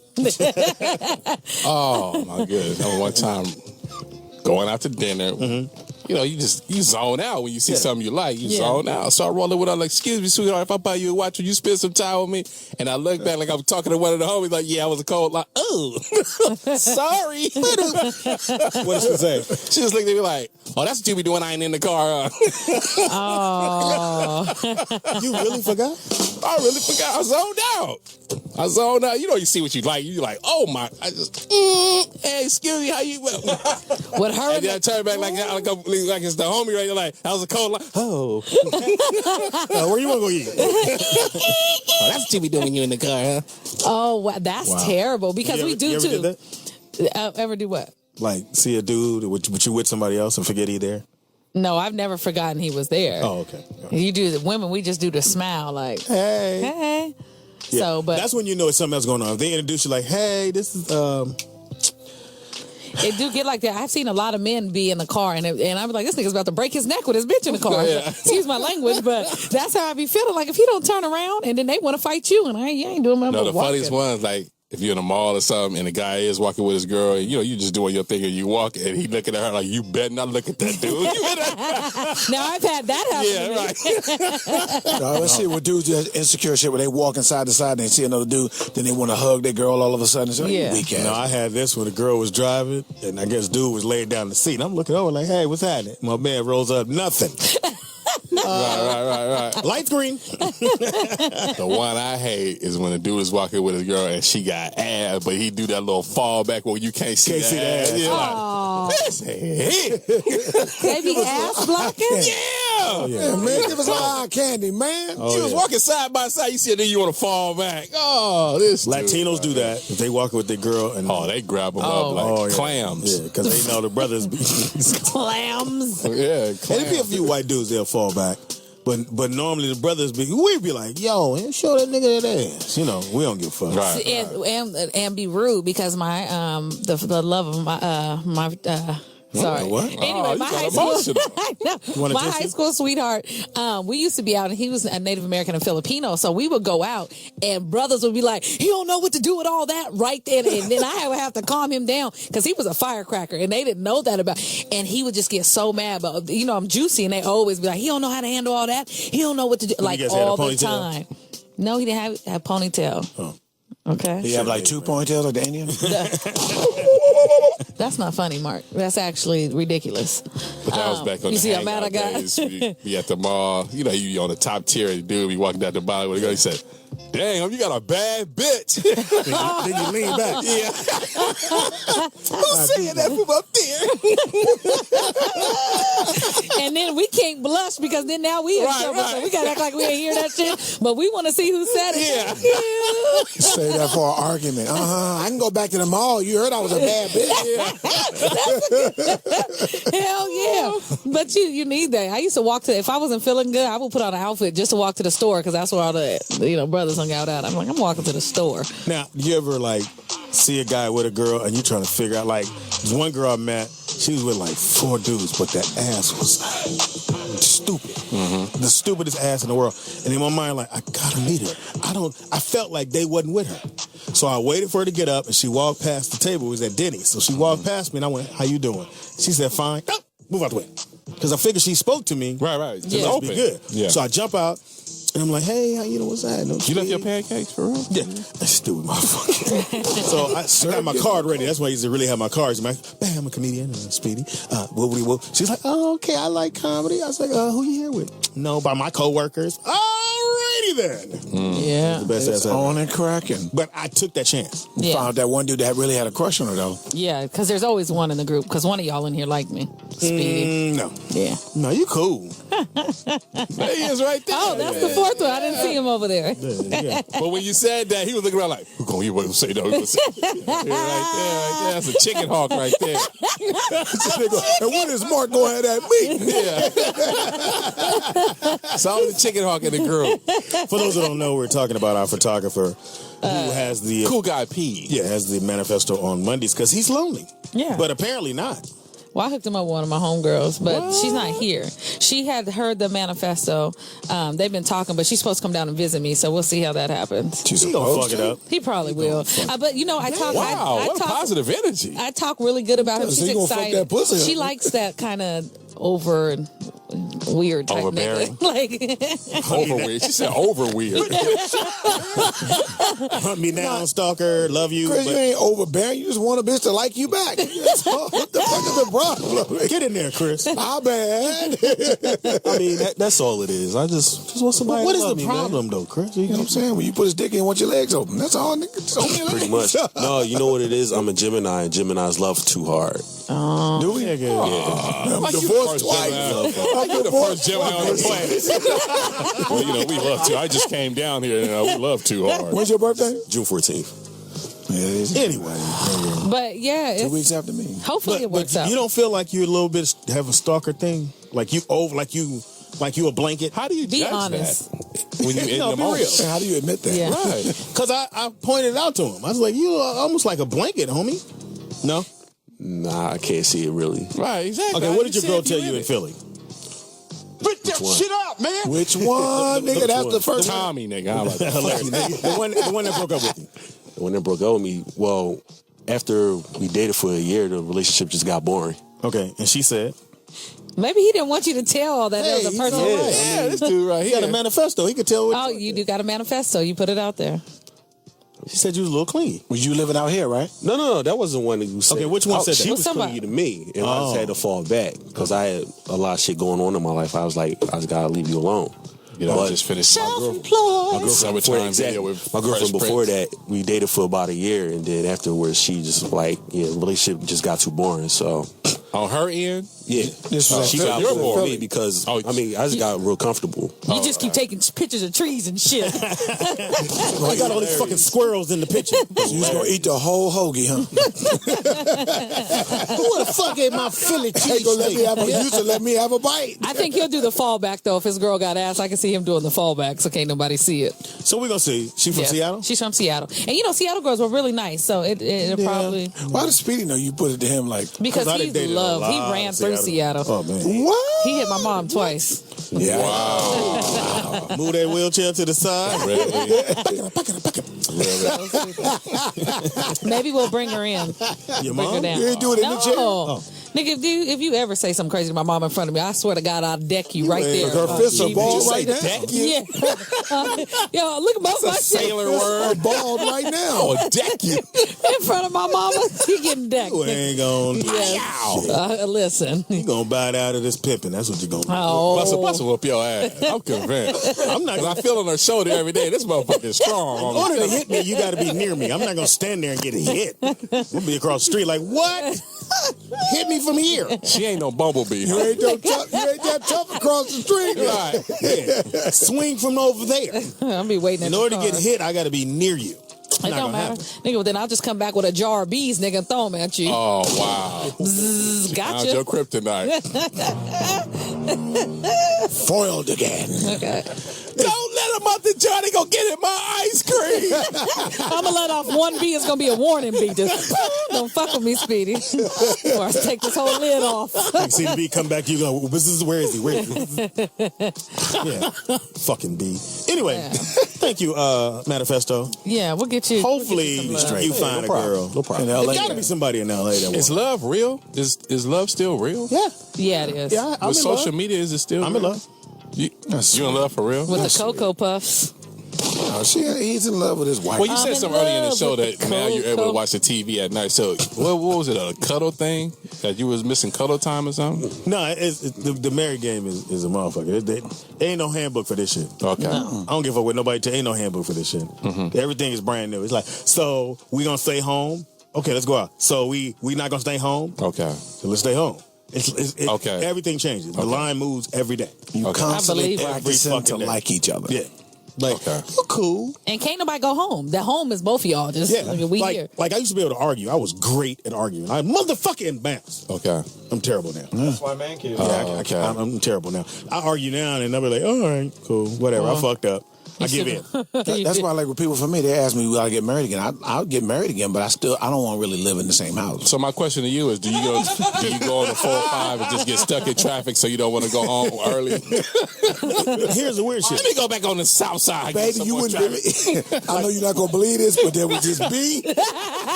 I know you're going to think I'm lying, right? like I got on the other day because she's like, well, every time I want to bounce and go to the gym, why you got to go to the gym? And I said, your son just gets up and leave. You don't even ask where he go. Yeah. I got to tell you exactly where I'm going. You're married. Hold up, I ain't motherfucker. fucking him. How is the rules different for me just because we're married and it's not the same for him and he's your son and he could just walk out of here at 10? He's not married. Let me tell you what she's really thinking. Who you trying to get cute for? Listen, Right. that's the one. I'm at the gym. Nah, why are you trying to get cute for somebody though? You don't need to get What sexy you no working more. You out for? married. I like you. We married now. What you getting buff for? Does she cook? What you trying to be all healthy for, nigga? Yeah. I want to lose weight. Nah, I already like you as is. What you trying to do all that extra shit for? Son can't cheat on her, man. He can't go, I'm starting to fuck with this other It's mom. not an intimacy thing. You're in an intimacy But zone. anyway, I said, fuck that. I do what I want to do. Yeah, it's a right. rollout show. Tell me when the fuck to go. Roll out. Yeah. Winding it on down. You've laughed and giggled and cried. Man, it's an emotional roller coaster. And now we're trying to figure out if love is still real with Teeter ass. Yes, Love love is is real.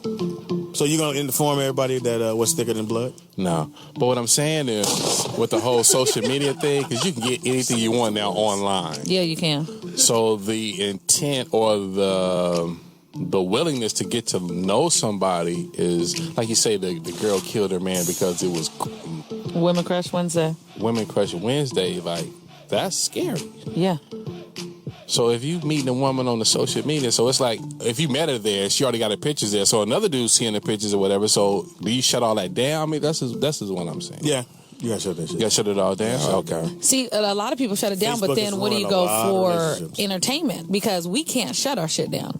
Yes, you can. We can't. You just don't think you can. In this day and age, especially being a young entertainer, I know your fans have been established from the 80s, but for young up-and-coming entertainers, you have to be on social media. Your career will not survive without social media. And you hear a lot of these older comedians say that, yeah, social media is very, very important, especially for this day and age, because you could see it's a lot of people on social media with no talent that has surpassed people who've been out here for 30 years trying to gain recognition. It's very, very important. Yeah. Right. Well, I'm just saying, when you're in a relationship, you may have to shut this Facebook down. It has fucked up a many relationships. It's not about It's all about how you use it. It's not about shutting it down. It's making sure that people are respectful to your relationship. And if you need to block a broad or you need to block a dude, then that's what you have to do. No, because motherfucker post a picture up, they ain't gonna ask you about it. They're gonna post it up. Well, then you didn't have no business taking the picture that you didn't have no Tell me business what the fuck taking. I have I'm to just do. saying, if you are trying to be in a real relationship, you It's have to getting real. figure out. You have to respect those boundaries, because we had an issue when we were me and my boyfriend at the time, and he just shut his whole thing down. I can't shut mine down, and he understood that, but he just shut his shit down. He was like, I don't even want to have the problems for it. Yeah. But now, like, men used to get in trouble. They go on boys' vacation, and maybe they'll do something stupid if they find somebody there. But now your man could set up every city he going to, like, hey, so I'm gonna be there on Monday. I'll see you on Monday. It makes cheating a lot better. And my friend, You put that shit on your Facebook, and they go back and check your motherfucking shit. And yeah, who's this bitch you said hi to? we had so much said fun. hi. Why is she liking all your pictures? But it has helped people. I hate it and I love it. My friend Tanisha, she had just got married. So her and her husband, you know how you put the just married, and the girl went under there and wrote, oh, really, on his page. So she hit the girl up and was like, hey, I was wondering why you wrote, oh, really, under my marriage status. She was like, because I've been dating him for 3 years and sent over all the emails, all the pictures, sent over everything. She wrong. Yeah, well, who's wrong though? He's been in a relationship with this girl for 3 years. In her mind, he ain't like her like they're that. still together, but it doesn't matter. You carried on a relationship while you married somebody else, so I think that was fair for Tanisha to know that we're in a full blown relationship over here. How he get married and he promising me we get married. Wow. So shit. it is very. It's a rollout show. Harsh. We just venting right now. It's supposed to be vent. It wasn't Mark. No, it's all about how you use the shit. You don't have to go to You've one been divorced extreme. twice. Apparently, you didn't use it right. Facebook didn't do it. The first one, yes, it did. No, it did not. When Wasn't on she hit Facebook. all the girls. That wasn't Facebook. Same thing. That had nothing to computer. do with it. That was an email. She called That it was MySpace. before Black MySpace. Planet. But it wasn't even through Black Planet. So What happened, you were Mark? Tell us the emailing story. another woman? What happened was, it was a woman I saw a little bit brief. It was before we actually got married. Okay. She lived in Atlanta. And she sent me a picture of her in lingerie. Mm-hmm. And I kept it in the shit, and then she found it on my email. My email just left the computer. Wait, let's not roll past your ignorance. No. Yeah. You left the picture on the email. I left the picture in my inbox. Okay. And basically, my stuff was up, so she went through it and checked and peeked it. So you fell asleep and left your... No, I was away. Actually, I was out of town, but I was actually, it was October, it's preseason, and me and Courtney, we went to a Clipper game, Clipper preseason game. She called me tomorrow. So you left your email open? Yes. Yeah. Oh, And she had access to it. She started hitting everybody. She started forwarding to everybody. She just panicked forwarding. This is what he doing to me, this shit like that. I'm like, really? Mm-hmm. And really, it backfired because everybody else, the fuck is you sending me this bullshit for? Okay. I don't want to fuck him. That's what Snapchat is made for. Because the No, but she picture, said like my cousins, like younger anybody cousins. with a woman's name. No guy, whoever. She shit. just put everybody on my list. your Just forward out. contacts. Like that was gonna bust. Like motherfucker. She said Speedy, my boy Derek. All of them was like, bitch, I knew. Oh, no. See, that's why Snapchat was invented now, because the picture only lasts 20 seconds. I send you the picture on really? Snapchat, you push it, and that motherfucker gone. And you can't Still show it to retrieve it. nobody. You could, now they're finding ways to retrieve it, but for a very long time, you couldn't even There was always ways to retrieve it. screenshot it. But it's a quicker way. But I mean, they even got inbox on Words with Friends. Who the fuck you need an inbox on Words with Friends? Because sometimes people hit me like I conversate with somebody in Australia. Converse. Heard that too. Uh-huh. And I just was like, hey, and she was like, oh, why are you up? I'm like, can't sleep. But all you need to do is be putting a word in. It's crosswords. It's not But I don't all think the nothing words. wrong with that. It is. It is. She's in Australia. It doesn't matter. I can't hit. Yeah, it don't matter. You're still At talking the to end of another the woman day- outside of your relationship. Speedy, That's you not know, friends with you and your wife. get into the game. What you got on? Some point in time in doing that conversation, that's going to come out. It happens. No? At the end of the day, it's still all about how you use it. If you're not doing, I'm married, full blown Facebook, everything. I'm not doing shit. I wasn't doing anything. I was faithful, and so guess what? You can look at my shit. I have nothing to hide. Please do. So you lost your marriage over... I didn't lose a marriage over that. Oh, okay. We did not break up over that. Yeah, you did. Watch this. You broke up with her? You know what time it is. Already. It's the wind down. Somebody else's. Good morning. But not for long. How long? But not for long. In the building we got Mark Howard representing. You can catch me, Mark Howard, no joke, on Facebook. Comedian Mark Howard on Twitter, and I Make You Laugh One on Instagram. Yeah. And Flippergram. Also, you can catch me this Sunday at the J Spot, Manchester in Inglewood. All right. I am KanishaBus@gmail.com for all your music needs for the Tuesday talent. And I can be found at KanishaBus.com. And don't forget to go check out SpeedyandFriends.net to check out the stuff for Palm Springs, Bike Week, all the things we have coming up, and to get your T-shirts. Make sure you get your T-shirts and post them immediately. And check out our photographer, cparnell45@gmail.com or Cool Guy P on Instagram. Teeter. And also, happy birthday to Elton John and Juvenile Juvie. Hey. Happy birthday to you guys as well, but always happy birthday to Aretha Franklin on this day. TDP, Mr. 123 Knox, that's 3 Knox, baby. Teeter's on Twitter, and our DJ Always, that's Always in Your Ears, is on Twitter as well. And our photographer? I just did that. Oh, you did? I'm sorry. Yes, I did. Attention, boy. Pay attention now. It's Mr. Zone. Speedy is funny on everything. Speedy IZ funny. Inconceivable. On everything. And on Facebook it's Comedian Speedy. And please make sure you get your shirt or whatever you're going to get. Can post that so we can definitely get you out there. And if you missed the show, don't forget to go to www.SiriusXM/on-demand. Yeah, it's a great show. You'll love it. Laughter, a little tear, but it's all worth it. I had a great time, as usual, right here on Wacky Wednesday. Deep show. Yeah, Deep it show. was good. We went there. Throwback Thursday tomorrow. Yeah. We do different stuff, Speedy. And tomorrow's jam, our Yes, playlist. Oh, it's John. It's our own John. Wow. Yes. Playlist Yeah, time. John. You guys have called in, and when he works the board, and let you know that we're going to put you on hold. I heard he had a remix of Metallica and Tupac. I was like, Ooh. where you get that from, John? Iron Hit 'em Maiden, always. baby.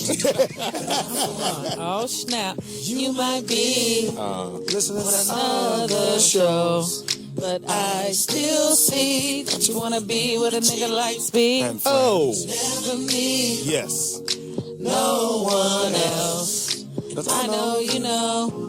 I'm going to be along with the Rollout Show. Yeah. Don't forget, tomorrow our special guest will be Ann Hayes and DJ Paul from 3-6 Mafia. And hey. And hey, Oh, that Oscar Award winner. Yes. Yeah, 36 Mafia. How we get that looking? I don't know. I'm coming cute though. Do something right. Not for long. You Hey. cute today. Oh, thank you. But not for long. Hey, you might be with another show, but I still see that you want to listen to a nigga like Speed. And friends. Never be no one else. Oh, sure. I know you know. I'm fucking with the Rollout Show. Oh! Your voice is terrible. One more time, y'all. Hey, you might be with another show, but I still see that you want to listen to a nigga like Speed. And friends. Never be no one else, 'cause I know you know. I'm fucking with the Rollout Show. Who's up next, baby? Up next on the Foxxhole Wednesday midday mix is DJ Microphone Checker. But not for long. You sound like Al Gangrene when you sing.